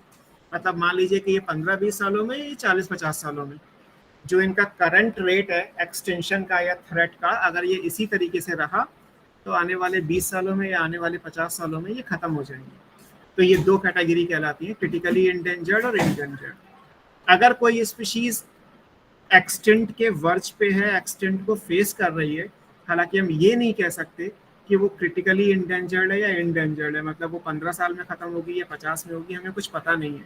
ये पता है कि उसे नुकसान है, तो वो कहलाता है वल्नरेबल स्पीशीज या वल्नरेबल कैटेगरी कहलाती है। तो ये 3 कैटेगरी है जिनको मिला के आप क्या बोलते हो, थ्रेटेंड स्पीशीज बोलते हो। कि जब भी कभी थ्रेटेंड वर्ड बायोडाइवर्सिटी में यूज किया जाता है तो उसका मतलब होता है it include 3 category, one is called critically endangered, other one is endangered, third one is vulnerable. इन तीनों को मिला के हम थ्रेटेंड स्पीशीज का नाम देते हैं। तो हम जब कंजर्वेशन प्लान करेंगे तो कंजर्वेशन में ये ध्यान रखेंगे कि पहले इन्हीं स्पीशीज को कंजर्व किया जाए, क्योंकि इनको नुकसान सबसे ज़्यादा हो रहा है। आने वाले टाइम में ये सबसे पहले ख़त्म हो सकती हैं, तो इसलिए बचाने की ज़रूरत भी सबसे पहले इन्हीं को है। तो वो चीज़ आपको यहाँ पे वल्नरेबल का मतलब बता दीजिए। वल्नरेबल का मतलब है कि अगर कोई स्पीशीज ऊपर की 2 कैटेगरी को जस्टिफाई नहीं करती लेकिन एक्सटेंट को फेस कर रही है। ऊपर की 2 कैटेगरी में जस्टिफिकेशन क्या है कि नियर टर्म फ्यूचर और इमीडिएट फ्यूचर। हमें ये तो पता है कि स्पीशीज एक्सटेंट हो जाएगी, बट वी कांट से कि वो तुरंत एक्सटेंट होगी या आने वाले कुछ सालों में एक्सटेंट होगी, तो उसको तीसरी कैटेगरी बना दिया गया, वल्नरेबल। ओके सर, ठीक है सर। हाँ सर, अगर कोई कंट्री ये सर नहीं बचा रही है सर, बायोडाइवर्सिटी को कंजर्व नहीं कर रही है, तो सर IUCN उसमें मतलब ऑर्डर दे सकता है? ऐसा कुछ ऑर्डर देने का कुछ नहीं है, लेकिन ये है कि जब इस टाइप के जैसे अर्थ समिट या वर्ल्ड समिट या जो ग्लोबल कन्वेंशंस होते हैं, इंटरनेशनल कॉन्फ्रेंसेस होती हैं, तो उनमें हर कंट्री पार्टिसिपेट करता ही है। आपको डायरेक्टली मना तो कोई नहीं, मतलब डायरेक्टली कोई पनिशमेंट तो कोई दे नहीं सकता, लेकिन बाकी कंट्री फिर बाकी मुद्दों पे आपका साथ नहीं देंगे। हमारे इंडिया में इतना ज़्यादा इसको इकोलॉजी को नहीं पढ़ते, बाहर के कंट्री में तो इकोलॉजी बड़ा बूमिंग साइंस है। आप आजकल देखो तो हर एक कन्वेंशन में ग्लोबल वार्मिंग और बायोडाइवर्सिटी, वेटलैंड कंजर्वेशन, सब इन्हीं की बात करते हैं।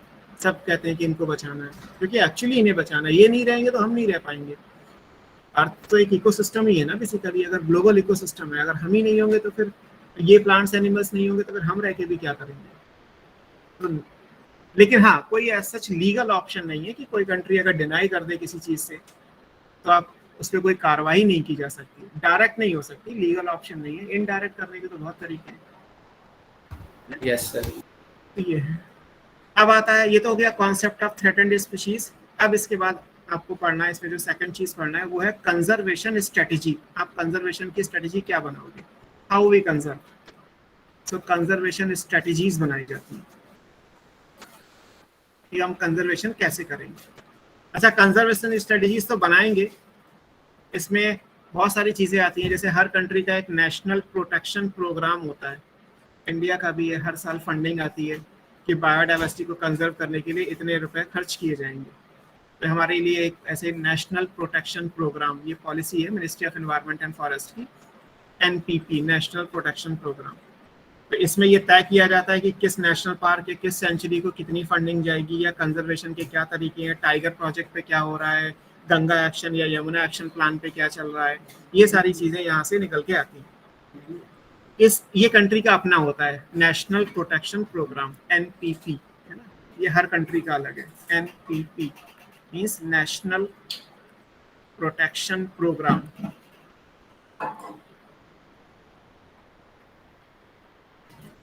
अब ये हर कंट्री का अपना है। इस NPP प्रोग्राम को कोऑर्डिनेट करना होता है, कंपलसरी है। इसको कोऑर्डिनेट करना होगा एक और प्रोग्राम से। That programme is called MAB। MAB क्या कहलाता है, मैन एंड बायोस्फीयर। नीट का ही क्वेश्चन है, मैन एंड बायोस्फीयर,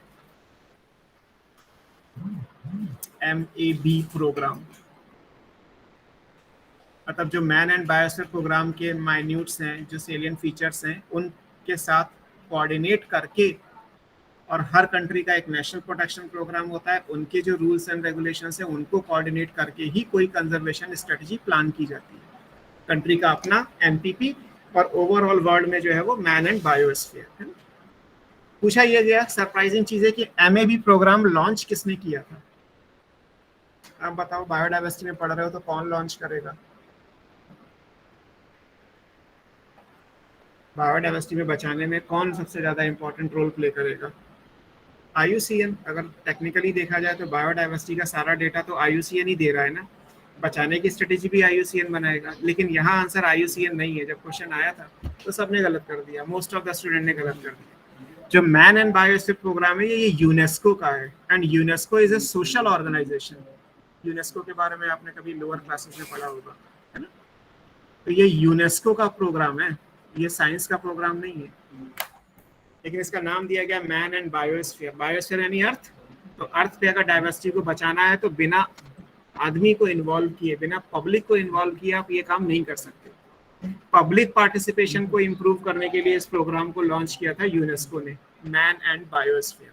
तो एनपीपी और एमएबी दोनों मिलकर ये डिसाइड करते हैं कि कंजर्वेशन की स्ट्रेटजी क्या बनाई जाएगी। अब कौन कौन सी स्ट्रेटजी कंजर्वेशन की है? तो कंजर्वेशन की स्ट्रेटजी दो हैं। दोनों मिलकर क्यों बनाते हैं, एक नहीं बना सकते? एक बनाने में दिक्कत ये है कि अब पब्लिक पार्टिसिपेशन कैसे बनाओगे, उसके बारे में तो यूनेस्को ने बताया है। और अगर फंडिंग यूनेस्को कहे कि हर साल इतना पैसा खर्च कर दो कंट्री के, भाई हमारा तो बजट गड़बड़ा जाएगा, तो वो अपने एमपीपी प्रोग्राम के साथ भी करेगा। तो दोनों टाई अप कर लेते हैं कि ठीक है इतना इतना कर लेते हैं। जो इंडिया में प्रोग्राम चलते हैं, जो इंडियन गवर्नमेंट के हैं, उनकी फंडिंग भी बहुत सारी विदेशों से आती है, क्योंकि इंडिया तो मना कर देगा कि भाई हम तो डेवलपिंग कंट्री है, हम इतना पैसा नहीं खर्च कर सकते, टाइगर को सेव करना है। तो ऐसा थोड़ा है कि हम सारी फंडिंग रोक के टाइगर को बचाने में ही लगा देंगे।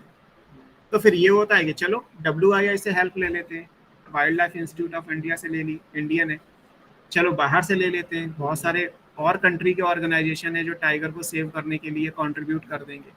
तो कहीं ना कहीं कोऑर्डिनेशन इज मस्ट, बिना उसके बात बन नहीं सकती। एक्चुअली स्ट्रेटेजी दो है, सिंपल कहा जाए तो इन्हें बोलते हैं in situ conservation. In situ conservation का मतलब कंजर्वेशन स्ट्रेटजी है। हाँ, ये सिर्फ हर कंट्री दोनों मतलब मिला के इंडिविजुअल अपना बनाती है, ये डिपेंड करता है, बनाती है। ये डिपेंड करता है। जैसे कोई फॉरेस्ट है जो बाउंड्री पे आ रहा है, दो कंट्री की बाउंड्री पे कोई फॉरेस्ट आ रहा है ना, अब उस फॉरेस्ट को अगर कंजर्व करना है तो ऑब्वियस है कि दोनों कंट्री को एग्री करना पड़ेगा ना। ऐसा थोड़ा है कि मैं अपने हिस्से का जंगल बचा लूंगा, तुम अपने हिस्से का मत करो। इसीलिए तो ग्लोबल लेवल पे ये काम किए जाते हैं। बाउंड्री कंट्री ने अपने लिए बनाई ना, जानवरों के लिए कोई बाउंड्री थोड़ा है। ऐसा थोड़ा है कि इंडिया और नेपाल अगर एक दूसरे के टच में आ रहे हैं तो कोई लायन जो है वो इंडिया से नेपाल की बाउंड्री में नहीं जा सकता, या नेपाल से इंडिया में नहीं आ सकता। जहाँ पे सड़कें हैं वहीं पे तो चौकी बनी है, वहीं तो चेक पोस्ट होती है कि आप एक कंट्री से दूसरे कंट्री में नहीं जा सकते बिना वीज़ा, बिना परमिट के। किसी एनिमल के लिए, किसी प्लांट के लिए तो ना कंडीशन है कि इसका फ्रूट वहाँ कैसे चला गया। तो पॉलिसीज मिलके ही बन सकती है ना। और ये तो मैंने दो एग्जाम्पल लिए, बहुत सारी चीज़ें तो ऐसी हैं जिनमें 4-4, 5-5 कंट्री इन्वॉल्व है। कैसे करोगे फिर आप? जैसे एमएबी यूनेस्को ने करा तो एनपीपी हर कंट्री अपना करती है। आप हाँ, कह रहे NPP है ना? स्ट्रेटेजी दोनों मिला के करते हैं। हाँ, तो दोनों मिला के इसीलिए कि लाइक एनपीपी ने कहा कि हम जो है वो रिवर के कंजर्वेशन पे इतना पैसा खर्च करेंगे, हम टाइगर प्रोजेक्ट पे इतना देंगे। अब यूनेस्को का कहना है कि यार इतने से काम नहीं चलेगा, और पैसा चाहिए, इसको और करना है, और करना है तो फिर कैसे हर करोगे? कंट्री यूनेस्को के साथ मिलकर कंजर्वेशन स्ट्रेटेजी बिल्कुल बना। बिल्कुल यूनेस्को का इन्वॉल्व होना जरूरी है, क्योंकि यूनेस्को में ये बताता है कि आम आदमी को इसके साथ कैसे जोड़ा जाएगा। वो यूनेस्को का प्रोग्राम है कि पब्लिक पार्टिसिपेशन कैसे किया जाएगा। जैसे बहुत सारे सोशल ऑर्गेनाइजेशन होते हैं, वो इंडिया में आके इंडिया के लोगों को समझाते हैं कि भैया वैक्सीनेशन लगवाओ, है ना, एक अच्छा न्यूट्रिशन की डाइट बच्चे के डेवलपमेंट के लिए ज़रूरी है, मेल न्यूट्रिशन के केस बंद करो, वरना इंडिया में तो सबसे ज़्यादा मेल न्यूट्रिशन के केस है। अब इंडिया कहता है कि हम खुद ही पोलियो हटा लेंगे, तो कैसे हटता? WHO हेल्प नहीं करेगा तो इंडिया के बस का है कि वो पोलियो हटा ले? नहीं, सारे तो WHO के साइंटिस्ट इंडिया में आके पोलियो का एरेडिकेशन कर रहे हैं। अब WHO किसी की मोनोपोली नहीं है, WHO तो एक ओवरऑल ऑर्गेनाइजेशन है जो वर्ल्ड हेल्थ ऑर्गेनाइजेशन है, पूरे वर्ल्ड में पब्लिक की हेल्थ के लिए काम कर रहा है। अलग अलग कंट्री से फंडिंग आती है और वो अलग अलग तरीके से काम करता है। लेकिन WHO का कोई रिप्रेजेंटेटिव इंडिया में आएगा तो इंडियन गवर्नमेंट की परमिशन के साथ ही तो आएगा, वो इलीगल तरीके से थोड़ा आ सकता है। तो इसलिए किसी भी ऑर्गेनाइजेशन को रिस्पेक्टिव कंट्री के साथ तो टाई अप करना ही पड़ेगा। अगर कंट्री एग्री नहीं करेगा तो कैसे हो जाएगा। तो इन सीटू, और इन सीटू का मतलब होता है ऑन साइट, मतलब जहाँ पे जिसको कंजर्व करना है वहीं जाके आपको कंजर्व करना है। अगर आपको लाइन, एशियाटिक लाइन को कंजर्व करना है और वो गिर के जंगल में होता है गुजरात में, तो आपको गिर फॉरेस्ट में जाके कंजर्वेशन स्ट्रेटजी प्लान करनी होगी। ये नहीं कि एशियाटिक लाइन को जू में लाके बंद कर दिया और आप कहें कि हमने कंजर्वेशन कर लिया। बंगाल टाइगर को कंजर्व करना है तो आपको वेस्ट बंगाल के सुंदरबन वाले एरिया में जाना होगा जहाँ वो उसका नेटिव प्लेस है, और वहीं जाके आपको उसको कंजर्व करना होगा। तो ये इन सीटू या ऑन साइट कंजर्वेशन स्ट्रेटजी कहलाती है। कुछ ऐसी होती हैं जहाँ पे हम ऑफ सीटू या ऑफ साइट, या इसको एक्स सीटू बोलते हैं, नेचुरल बाउंड्री से बाहर कंजर्वेशन करना है तो वो भी किया जा सकता है। तो इन सीटू और एक्स सीटू कंजर्वेशन स्ट्रेटजी होती है। इन सीटू में क्या क्या आता है? इन सीटू में अगर हम बात करेंगे तो इन सीटू में जो हमारे पास ऑप्शन है, इनमें हॉट स्पॉट्स आते हैं, इनमें प्रोटेक्टेड एरियाज आते हैं। प्रोटेक्टेड एरियाज वो हैं जो आप नेशनल पार्क के नाम से जानते हो। कुछ नेशनल पार्क होते हैं, कुछ वाइल्ड लाइफ सेंचुरीज होती हैं, ये सब इसमें आते हैं, park and wild life sanctuaries, तो ये इसमें आएगा। कुछ बायोस्फीयर रिजर्व है,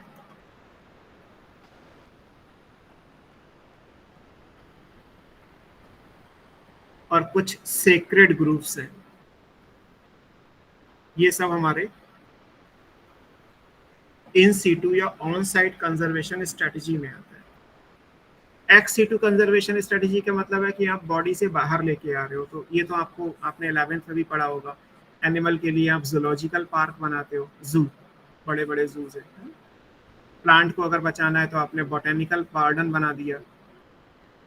बोटेनिकल गार्डन में आप लाइफ कल्टीवेशन, लाइफ कंजर्वेशन करते हो प्लांट्स का। जूलॉजिकल पार्क या जूलॉजिकल गार्डन या जू में आप एनिमल्स का ये काम करते हो। आप अगर किसी भी आपने जीन बैंक या पॉलन बैंक के बारे में पढ़ा होगा कि जीन या पॉलन को स्टोर करके रख लीजिए। आपने क्रायो प्रिजर्वेशन पढ़ा होगा, जूलॉजी में है ये। क्रायो प्रिजर्वेशन मतलब लिक्विड नाइट्रोजन में आप किसी सैंपल को स्टोर करके रख लीजिए। सीड को स्टोर करके रखोगे तो सीड बैंक बन जाएगा। तो ये सब ऑफ साइट है। इनके लिए सैंपल को लाया और कलेक्ट करके रख लिया। आपको लगता है कि ये प्लांट या ये एनिमल आगे खत्म हो जाएगा तो उसके स्पर्म या प्लांट में से जो गैमीट्स या फ्रूट्स या वेजिटेबल्स हैं, जो भी कुछ है, उसको लाया और उसको आपने सीड बैंक के अंदर या क्रायो प्रिजर्वेशन में स्टोर कर लिया। अगर वो एक्सटेंड भी हो गया तो क्योंकि आपके पास स्टोर है, आप लैब से बाहर निकाल के उसे जर्मिनेट, उसे ग्रो करा के, उसे मल्टीप्लाई करके फिर से पॉपुलेशन इंक्रीज कर सकते हो। तो दैट्स वाई ये एक्स सीटू कंजर्वेशन। क्या बेटा? प्रिजर्वेशन का क्रायो प्रिजर्वेशन का मतलब होता है कि मटेरियल को लिक्विड नाइट्रोजन में रखना है। जो मटेरियल्स होंगे they are kept in liquid nitrogen. Liquid nitrogen का टेम्परेचर अराउंड 193 माइनस में, अगर कहा जाए तो माइनस में आपको रखना है। माइनस के 193, कहीं में 192 होता है, कहीं पे 196 होता है, वेरिएबल है। माइनस 196 डिग्री सेंटीग्रेड पे जब आप किसी भी चीज़ को रखोगे तो मेटाबॉलिज्म सीज कर जाती है। सीज करने का मतलब जिस स्टेट पे है उस स्टेट पे रुक जाएगी। अगर मान लीजिए हमारी बॉडी को लिक्विड नाइट्रोजन में डाल दिया जाए तो हम जैसे हैं वैसे फ्रीज हो जाएंगे, और फिर लिक्विड नाइट्रोजन से जब बाहर निकालेंगे तो उसके आगे की मेटाबॉलिज्म उसी पॉइंट से जाके शुरू हो जाएगी। बट ह्यूमन को लिक्विड नाइट्रोजन में रख नहीं सकते आप, बैन है उसका। सर लिक्विड नाइट्रोजन क्यों, और कोई क्यों नहीं? इतना टेम्परेचर किसी और चीज़ का मिलेगा नहीं ना आपको, तो आपने केमिस्ट्री में पढ़ा होगा। अगर आपको माइनस का 196 टेम्परेचर चाहिए और इनर्ट गैस चाहिए तो आप लिक्विड नाइट्रोजन ही यूज़ करोगे। नाइट्रोजन किसी केमिकल कंपाउंड से हमारी बॉडी में रिएक्ट नहीं करेगी, हमारी मतलब किसी प्लांट या किसी एनिमल की बॉडी में रिएक्ट नहीं करेगी, और टेम्परेचर भी आपको वो मिल गया जिसपे मेटाबॉलिज्म को सीज किया जा सकता है। सीज करना है, सीज करना मतलब स्टॉप करना है, ये नहीं कि इसे डेड कर देना है, जहां है वहां रुक जाए। इसलिए क्रायो प्रिजर्वेशन को हम यूज करते हैं। जैसे कहा जाता है ना, सीमेन को फ्रोज करके रख लिया, स्पर्म को फ्रीज करके रख दिया, किसी ने एग्स को फ्रीज करके रख दिया। तो फ्रीज करके रखने का मतलब क्रायो प्रिजर्वेशन। सर जब ये टेक्नोलॉजी है तो भी स्पीसीज मतलब एक्सटिंक्ट क्यों हो जाती है? अब डिपेंड है, आपने फ्रीज करके रख तो लिया, लेकिन एक्चुअली तो किसी ट्री है या प्लांट है या और एनिमल्स हैं, तो उनसे ज़्यादा इंपॉर्टेंट तो इनके इन सीटू कंजर्वेशन स्ट्रेटजी। आप ये कहें कि हम सारे टाइगर को मार दें और टाइगर का सीमेन संभाल के रख लेते हैं, आगे कभी ज़रूरत पड़ेगी तो हम सीमेन और एग को यूज़ करके नए टाइगर बना लेंगे। अब सीमेन और एग को यूज़ करके आप केवल फर्टिलाइजेशन कर सकते हो, IVF। बेबी का डेवलपमेंट तो टिग्रेस के अंदर ही होगा ना, तो उस पॉइंट ऑफ व्यू पे तो आपको तब भी एनिमल चाहिए होगा ना। ठीक है कि आपने करके रख लिया, बट आप लैब में तो टाइगर नहीं बना सकते। अल्टीमेटली तो आपको मदर टाइगर की जरूरत तो पड़ेगी। ऐसी चीज़ें बाकी एनिमल्स के लिए भी आती है। प्लांट्स के लिए ज़्यादा यूज़ किए जाते हैं, बिकॉज प्लांट्स में इतने झंझट नहीं है। प्लांट्स में अगर आपने सीड्स को स्टोर कर दिया तो सीड्स को बाहर निकालिए, 10 साल के बाद नॉर्मल टेम्परेचर पे लाइए, मिट्टी में बो दीजिए, नए प्लांट्स बन के तैयार हो जाएंगे। तो सर मतलब प्लांट की स्पीसीज तो कोई अब एक्सटिंक्ट करेगी ही नहीं इसके बाद? बिल्कुल नहीं करेगी, इसीलिए तो मेथड्स में लिखा गया है कि कंजर्वेशन स्ट्रेटजी तो है ये भी, फिर हम एक्सटेंड नहीं होने देंगे ना। अगर हमें लगता है कि ये 20 सालों में खत्म हो जाएगा तो हम उसे मैनुअली भी बचाएंगे, हम उसे ऐसे भी बचा सकते हैं, इन सीटू पे भी काम करेंगे, उस जगह पे जाके उस प्लांट को कंजर्व करने के लिए वर्क करेंगे। बट ये भी एक ऑप्शन है कि आप एक्स सीटू कंजर्वेशन स्ट्रेटजी भी प्लान कर सकते हो, दोनों चीजें हो सकती हैं। ओके सर, ठीक है। ऑफ साइट में ज़्यादा कुछ है नहीं, आपको पढ़ना नहीं है। 11 के कंटेंट में ऑलरेडी आपने ये सब पढ़ा हुआ है, सिर्फ रिवीजन के पॉइंट ऑफ व्यू से मैंने लिखा। बेसिकली जो आपको पढ़ना है इसमें वो इन सीटू वाला पढ़ना है। इन सीटू में सबसे पहला क्या था? Hot spot.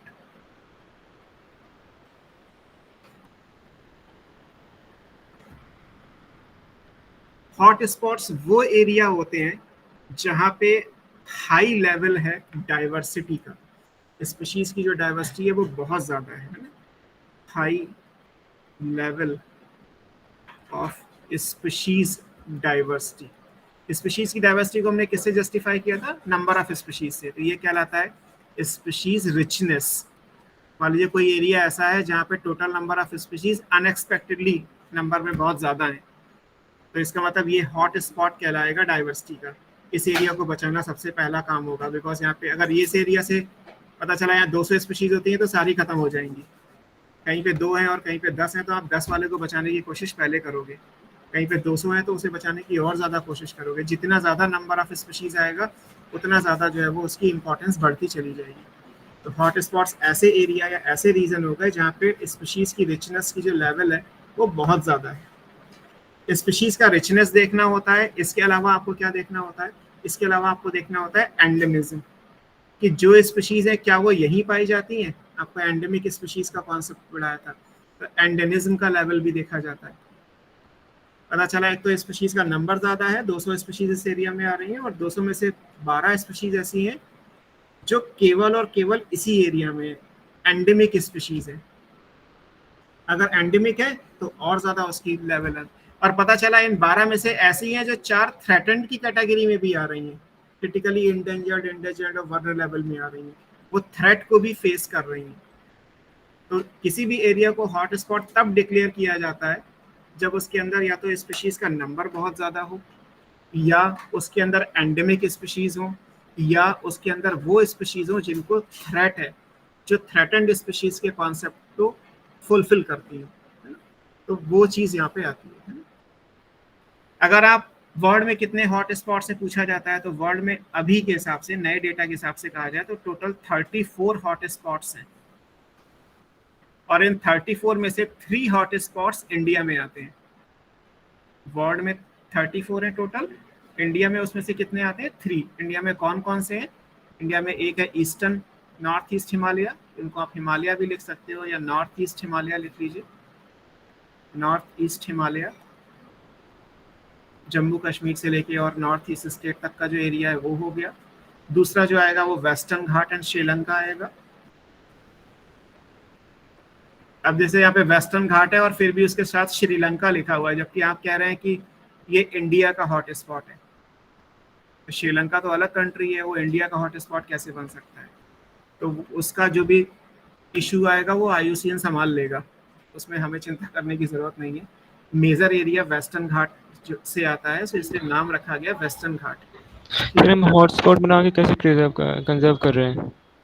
अब मान लीजिए एक जगह पे 200 स्पीशीज है, तो उस एरिया को बचाने के लिए जो भी करोगे वो ज़्यादा करोगे ना। उस एरिया पे काम करोगे तो 200 स्पीशीज पे एक साथ काम हो जाएगा, अदरवाइज आपको 200 अलग अलग एरिया में जाके वो काम करना पड़ेगा। सर जैसे हम प्रोटेक्शन दे सकते हैं ऐसा कुछ? प्रोटेक्शन देंगे जैसे, या फिर कोई और है उनकी रिप्रोडक्टिव साइकिल को बढ़ाने की कोशिश करेंगे। प्रिडेशन का जो चेक होता है हम उस पर काम करेंगे कि प्रेडेटरी स्पीशीज कम से कम आए, ये सारी चीज़ें निकल के आती हैं। और तीसरा यहाँ पे जो आएगा वो इंडो बर्मा आएगा, इंडो बर्मा।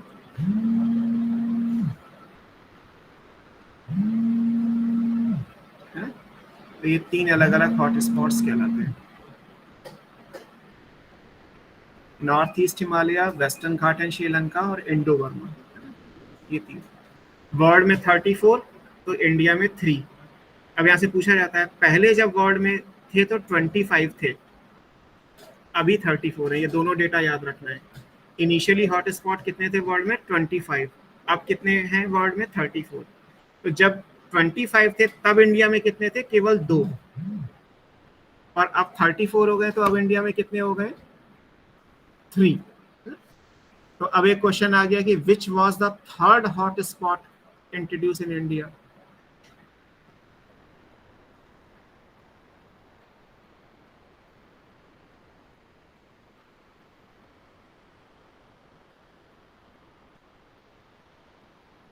बताओ थर्ड कौन सा हो जाएगा? सर क्या क्वेश्चन पूछा आप? Sir Indo Burma. क्वेश्चन ये था मेरा कि पहले वर्ल्ड में जो हॉट स्पॉट्स थे वो थे 25, और तब इंडिया में 2 हॉट स्पॉट हुआ करते थे। जब पूरे वर्ल्ड में 25 थे तो इंडिया में 2 थे, अब पूरे वर्ल्ड में हॉट स्पॉट का नंबर 34 हो गया है, तो इंडिया में 3 हो गए। नीट में ये पूछा गया which was the third hot spot introduce in India? Options are given here, 3 तो ऑप्शन दिए हुए, चौथा आप कोई और मान लीजिए। सर इंडो बर्मा होगा थर्ड। थर्ड इंडो बर्मा है, थर्ड इंडो बर्मा है। नॉर्थ ईस्ट हिमालय और वेस्टर्न घाट तो शुरू से ही जाने जाते हैं। इंडिया में मैक्सिमम डाइवर्सिटी इसी एरिया में है, या तो नॉर्थ ईस्ट में है या फिर वेस्टर्न घाट में है। इंडो बर्मा तीसरा जो है वो बाद में ऐड किया गया है। ठीक है, इंडो बर्मा का मतलब है इंडिया में आप शुरू करोगे नॉर्थ ईस्टर्न स्टेट से, बीच में पहले बांग्लादेश आएगा, फिर उसके बाद बर्मा म्यांमार आएगा, फिर उसके बाद जो है वो मलेशिया का बॉर्डर आएगा। तो 4 कंट्री के बॉर्डर मिलेंगे तब वो एरिया हॉट स्पॉट बनेगा। अब जैसे भी आप थोड़ी देर पहले कह रहे थे कि सर एक कंट्री डिक्लेयर नहीं कर सकता क्या? एक कंट्री कैसे डिक्लेयर करेगा? वो पूरी रेंज ऐसी है जहाँ पे number of plant and animal species एक लिमिट से ज़्यादा है, और एंडेमिक भी बहुत सारी है, तो इसलिए वो पूरा का पूरा एरिया डिक्लेयर होगा। तो जब तक चारों कंट्री प्रिपेयर नहीं होंगे तब तक उस एरिया को हॉट स्पॉट डिक्लेयर नहीं किया जा सकता। तो जब पॉलिसीज़ बनाई जाएंगी तो सारे कंट्री से मिलके पॉलिसी बनाई जाएंगी, एक कॉमन अप्रूवल आएगा, सब साइन करेंगे, तब आगे की कोई बात होगी। तो हॉट स्पॉट में ये चीज़ें पूछी जाती हैं। हॉट स्पॉट पूरे वर्ल्ड में कितना एरिया कवर करते हैं? केवल 2% कवर करते हैं। अगर ये कहा जाए कि अर्थ पे जितना भी लैंड एरिया है उसका कितना % कवर करते हैं हॉट स्पॉट, तो केवल 2%, लेस देन 2% अगर कहा जाए तो वो चीज़ इंपॉर्टेंट है।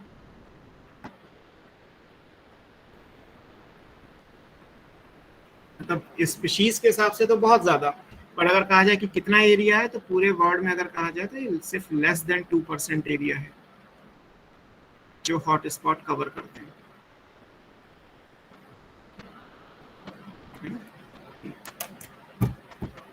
ठीक है, ये भी सारा डेटा है जो आपको याद रखना है। 3 हॉट स्पॉट है तो याद है। अब हॉट स्पॉट तो 3 है, तो इंडिया के 3 याद कर सकते हो, 34 तो नहीं याद करोगे वर्ल्ड में, है भी नहीं सिलेबस में आपके। जो इंडिया के हैं वो याद कर लीजिए। सर इन तीनों में से सबसे बड़ा हॉट स्पॉट तो इंडो बर्मा ही होगा ना एरिया के हिसाब से? नहीं, नॉर्थ ईस्ट हिमालय सबसे बड़ा है बेटा। नॉर्थ ईस्ट हिमालय तो पूरा बहुत बड़ा है। जम्मू कश्मीर से शुरू करोगे, अगर स्टेट काउंट करोगे तो केवल इंडिया की बात अगर हम करें तो जम्मू कश्मीर हो गया, हिमाचल हो गया, उत्तराखंड आएगा, फिर यूपी आएगा, फिर थोड़ा सा बिहार आएगा, फिर उसके बाद 7 स्टेट आएंगे। सिक्किम, नागालैंड, त्रिपुरा, मिजोरम, अरुणाचल प्रदेश, असम, मेघालय, इतनी तो इंडिया की बाउंड्री है। भूटान अलग, नेपाल अलग, चाइना अलग, ये और इन्वॉल्व होंगे। इनमें भी तो हिमालयन रेंज ही तो है, ऐसा तो ना हिमालय केवल इंडिया में ही है, हिमालय के पहाड़ तो वहाँ भी हैं। तो नॉर्थ से लेके ईस्ट तक की जो पूरी बेल्ट है वो कवर अप की गई है इसमें। सर मतलब इंडो बर्मा सेकंड प्लेस पे आ जाएगा साइज के हिसाब से। साइज एक्चुअली मेजर नहीं किया जा सकता इनका, है ना, क्योंकि कोई नेचुरल बाउंड्री है ये हमारी तार वाली बाउंड्री नहीं है कि हमने तार लगा दिए कि ये इतना इंडिया का पार्ट है और इतना जो है वो किसी और कंट्री का पार्ट है। होगा भी तो दोनों के बीच में ऐसा भी एरिया है तो होगा जो नो मैंस लैंड कहलाता है। हॉट स्पॉट में तो वो भी आएगा। जो बाउंड्रीज है वो ह्यूमन के लिए बनाई गई है, प्लांट एनिमल के लिए बाउंड्रीज नहीं है। ये याद रखना है आपको, है ना। नेक्स्ट क्लास में प्रोटेक्टेड एरियाज और बायोस्फीयर रिजर्व क्या होता है, सैक्रेड ग्रुप्स क्या होते हैं, बायोडाइवर्सिटी के कन्वेंशंस कौन कौन से हैं, ये सब हमें पढ़ना है। सर टेस्ट के कुछ क्वेश्चन पूछने थे। पूछो सर। ये है minerals are absorb by a plant from the soil by a process. Option independent of water absorption, option dependent on water absorption, option C dependent on strength of solution and D है dependent on osmosis. तो वो तो water absorption आपने पढ़ा था कि वो passive absorption होता है, और मिनरल एब्जॉर्प्शन आपने पढ़ा था कि वो एक्टिव एब्जॉर्प्शन होता है। दोनों एक साथ तो हो नहीं सकते, तो answer independent of water absorption होगी। Sir dependent on strength of solution नहीं हो सकता? एक्चुअली सॉल्यूशन की जो स्ट्रेंथ है वो इसलिए नहीं हो सकता क्योंकि नेचर के हिसाब से वो पॉसिबिलिटी नहीं है। आप एज पर केमिस्ट्री तो कह सकते हो कि सर जितना ज़्यादा स्ट्रॉन्ग ग्रेडियंट होगा उतना जल्दी डिफ्यूजन हो जाएगा, बट यहाँ बात हो रही है नेचर के हिसाब से। अब आप कहें कि सर हाइपरटॉनिक सोल्यूशन आप केमिस्ट्री में तो बना लेते हो, बट नेचर में क्या हाइपरटॉनिक सोल्यूशन है? अगर नेचर में हाइपरटॉनिक सोल्यूशन होता तो फिर प्लांट की रूट सर्वाइव कैसे करेगी? वो तो उसकी लाइसेंस पहले ही हो जाएगी। तो हमें आंसर नेचर के हिसाब से देना होता है। मैंने पढ़ाते समय भी आपको कराया था 11th में कि ऐसा नहीं है कि आयरन केवल फेरिक फॉर्म में आएगा, फेरस फॉर्म में होता नहीं है। केमिस्ट्री में फेरस फेरिक दोनों होते हैं। प्लांट जिस आयरन को एब्जॉर्ब करता है, मिट्टी में वो आयरन किस स्टेट में है? तो आंसर फेरिक स्टेट में है, इसीलिए फेरिक ही आंसर होगा, दोनों नहीं हो सकते। केमिस्ट्री में आप फेरस और फेरिक दोनों यूज करो, कोई फर्क नहीं पड़ता। इतना ही तो फर्क आएगा बायो में, क्योंकि बायो नेचर के अकॉर्डिंग पढ़नी है आपको। Yes sir. सर एक क्वेश्चन है, from the following statements you have to select the right option of the right statements what were shown by David Tilman who performed long-term ecosystem experiment using outdoor plots.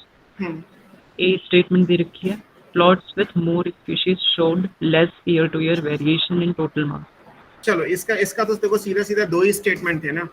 David टिलमैन्स के जो long term field experiment थे उसमें मैंने आपको दो statement कराए हैं। आप आराम से टैली कर लो, जो आंसर आएगा वही सही होगा, है ना। बुक में कुछ गलत हो सकता है, कोई बात नहीं।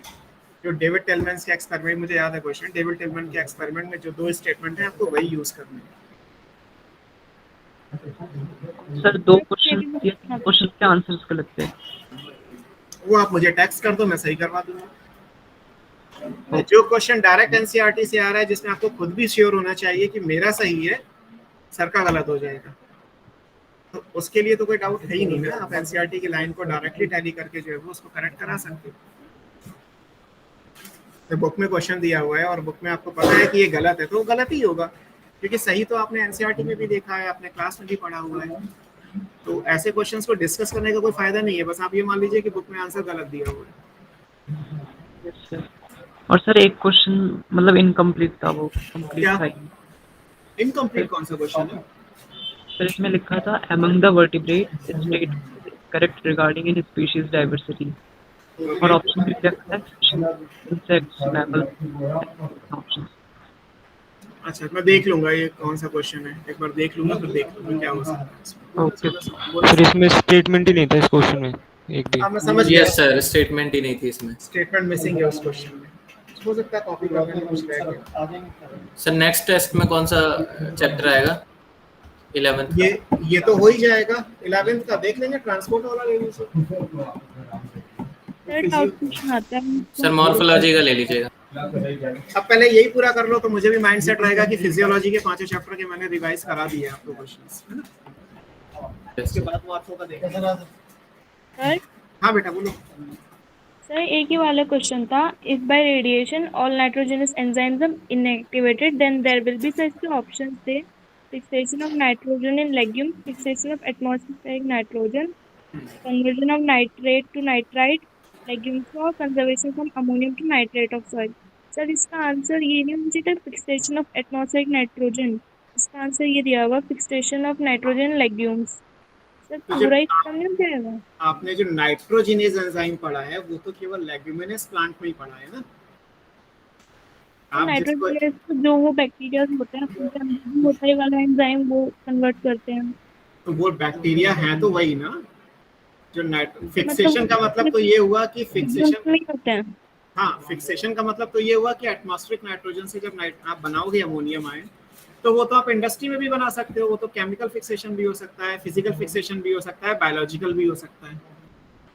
और बायोलॉजिकल फिक्सेशन में जो एंजाइम्स है वो नाइट्रोजिनेज तो जो आपके सिलेबस में है वो तो है ही, उसके अलावा भी 2 एंजाइम होते हैं NIR और NR, आपके सिलेबस में नहीं है इसलिए उन पे जाने की जरूरत नहीं है। तो नाइट्रोजिनेज वाला जो क्लॉज है वो तो केवल उसी पे अप्लाई करोगे ना, लेग्यूमिनस प्लांट के हिसाब से, सब पे थोड़ा अप्लाई करोगे। Okay sir. सर एक और था, बोलो जल्दी। सर एक था कि read the statement regarding stable community and choose the correct option. Sir इसमें दिया हुआ था must be resistance to occasional disturbance, और दूसरा था should show much variation production, और तीसरा पॉइंट था कि must be resistance to invasion by alien species. Sir इसका आंसर दिया हुआ first and second are correct, sir तीनों नहीं होने चाहिए करेक्ट? एलियन स्पीशीज के लिए कोई रेजिस्टेंस नहीं होती, एलियन स्पीशीज तो आएगा ही आएगा। कंपैटिबिलिटी उसकी हो कि वो मतलब उसकी भी कंपेटेंस उतनी ही हो एलियन स्पीशीज के बराबर, तभी तो सर सर्वाइव कर पाएगी। वो बराबर कभी होती ही नहीं। कोई भी एलियन स्पीशीज जब किसी एरिया में आती है या तो वो इंफीरियर होगी या वो सुपीरियर होगी, मतलब जिस एरिया में आ रही है उसमें या तो वो नेटिव स्पीशीज से मतलब करती नहीं, कंपटीशन नहीं करती सर। कंपटीशन करती है, कंपटीशन में या तो जीतेगी या हारेगी, बराबर स्टैंड नहीं कर सकती। तो सर बराबर स्टैंड करने का मतलब कंपटीशन के एस्पेक्ट में नहीं आएगा सर कि वो उसको रेजिस्टेंस कर रही है, उसके लिए कंपटीशन कर रही है उससे? रेजिस्टेंट करने का मतलब तो ये हुआ कि वो वहां पे आ रही है और वो जो नेटिव स्पीशीज उस एरिया के अंदर है उसके अगेंस्ट में वर्क कर रही है, जैसे नॉर्मली कॉम्पिटिटिव स्पीशीज करती हैं। जैसे अभी आपने इंट्रोडक्शन ऑफ एरियन स्पीशीज पढ़ा कि बाहर से प्लांट आया इंडिया में और आने के बाद वो प्लांट कॉम्पिटिटिवली सुपीरियर साबित हुआ, तो इस एरिया में रहेगा, आराम से रहेगा। यहाँ की रेजिस्टेंस का मतलब यहाँ पे ये हो गया कि वो नेटिव स्पीशीज सुपीरियर हो गई।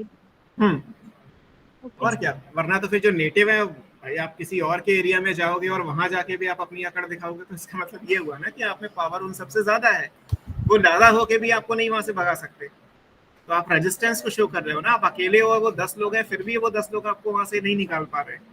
इट मींस कि आप उनसे सुपीरियर हो, आप उनके अगेंस्ट रेजिस्टेंस को शो कर रहे हो। अगर ससेप्टेबल होते तो वो तो आपको मार देते, तब वो रेजिस्टेंस शो करते। ये तो दोनों तरफ से आपको देखना है ना, क्योंकि मैंने कहा ना बीच का कोई ऑप्शन नहीं है। Competition is always negative. 2 species जो कॉम्पीट करने वाली हैं उसमें किसी एक को तो नुकसान होना तय है और एक को फायदा होना तय नहीं है, क्योंकि दोनों ही नेगेटिव है। नुकसान तो दोनों का होगा, जब सब खत्म हो जाएंगी तो कोई और आ जाएगी जो इन्वेजिव बन के उस एरिया से कॉम्पीट करने लगेगी। तो इसलिए वो वाला ऑप्शन नहीं हो सकता जो आप कह रहे हैं सर। और sir to avoid competition ecological niche can be shared. हाँ वो हो सकती है, वो तो आपने पढ़ा ही था कि अगर कंपटीशन को अवॉइड करना है तो रिसोर्स पार्टीशनिंग से आप इकोलॉजिकल निच को शेयर कर सकते हैं। सर सर ये वाला जो क्वेश्चन था इसका जो करेक्ट ऑप्शन होना चाहिए वो ये नहीं होना चाहिए 1 and 3 आर करेक्ट, क्योंकि 2 तो करेक्ट होगा ही नहीं। 2 में दे रखा था should so much of variation in production, नहीं should not show much variation होना चाहिए। Yes sir. सर लेकिन जो 2 ऑप्शन दे रखे थे ना, वो दे रखे थे first and 2 are correct and first and 2 are correct, ये 2 ऑप्शन दे रखे थे। वो कुछ मिसप्रिंट मतलब मिस्टेक्स है उसमें, और ये शुड नॉट शो होना चाहिए तो ये स्टेटमेंट सही होगा, शुड शो होगा तो गलत हो जाएगा। Yes sir. और ये सर थर्ड स्टेटमेंट थी must be resistant to invention, ये तो सही होना चाहिए ना? हाँ वो तो सही है। चलो काफी टाइम हो गया। हाँ बोलो बेटा। अभी आपने टेस्ट के लिए कौन सा चैप्टर बताया था? अभी मैंने ट्रांसपोर्ट इन प्लांट बोला है, अगले वीक होगा ना, इस वीक तो होगा नहीं टेस्ट, इसके अगले वीक होगा। तब तक ये खत्म हो चुका होगा इकोलॉजी वाला चैप्टर, थोड़ा सा ही बचा हुआ है, उसके बाद हम अगला भी शुरू कर लेंगे नेक्स्ट क्लास में। और उसके अलावा मिनरल न्यूट्रिशन ये हो चुका है, ट्रांसपोर्ट एंड प्लांट ले लीजिएगा 11 से, तो फिजियोलॉजी के सारे चैप्टर्स का रिवीजन भी हो जाएगा। सर मिनरल एंड न्यूट्रिशन में अमीनो एसिड्स वगैरह और एस्पिरिजीन इन सब का स्ट्रक्चर भी लर्न करना पड़ेगा? नहीं, मिनरल न्यूट्रिशन में क्यों करना है सर? इसमें वो लास्ट में रिडक्टिव अमाइनेशन ये सब दे रखा है ना। हाँ, वो करना है, वो तो एक रिएक्शन है बेटा, वो तो खाली एस्पार्टेट और वो तो ग्लूटामिक एसिड बनाने की रिएक्शन आपकी बुक में दी हुई है। अल्फा कीटोग्लूटारेट से NADH2 के साथ मिलके अमोनिया मिलके जो है वो ग्लूटामिक एसिड बनाएगा, और कुछ तो ना दे रखा है, उतना तो याद रख सकते हो। Okay sir. सारे अमाइनो एसिड नहीं याद करने, लेकिन जो वो दे रखा है तो वो तो याद करोगे। सर हाँ बेटा। सर एक ही वाला क्वेश्चन था कि genetic diversity with in a species, तो इसके ऑप्शन थे इंक्रीज इन एनवायरमेंट वेरिएबिलिटी और डिक्रीजेस और रिमेन्स डिफरेंट एनवायरनमेंट्स और remains constant in successive generation. तो इसका आंसर ए है, आप बता सकते हैं सर? ऐसे समझ में नहीं आ रहा, आप मुझे पूरा स्क्रीनशॉट भेज देना ऐप पे, मैं फिर अब देख के बताऊंगा। कई बार क्वेश्चन को रीड सुन के क्लियर नहीं हो पाता कि एक्चुअली ऑप्शंस क्या दे रखे हैं। ओके सर, मैं ग्रुप पे डाल दूंगी टेलीग्राम पे। हाँ, टेलीग्राम पे डाल दो, मैं घर पहुंच के रिप्लाई कर दूंगा आपको। ठीक है, चलो signing off for the class. Good night sir. Good night.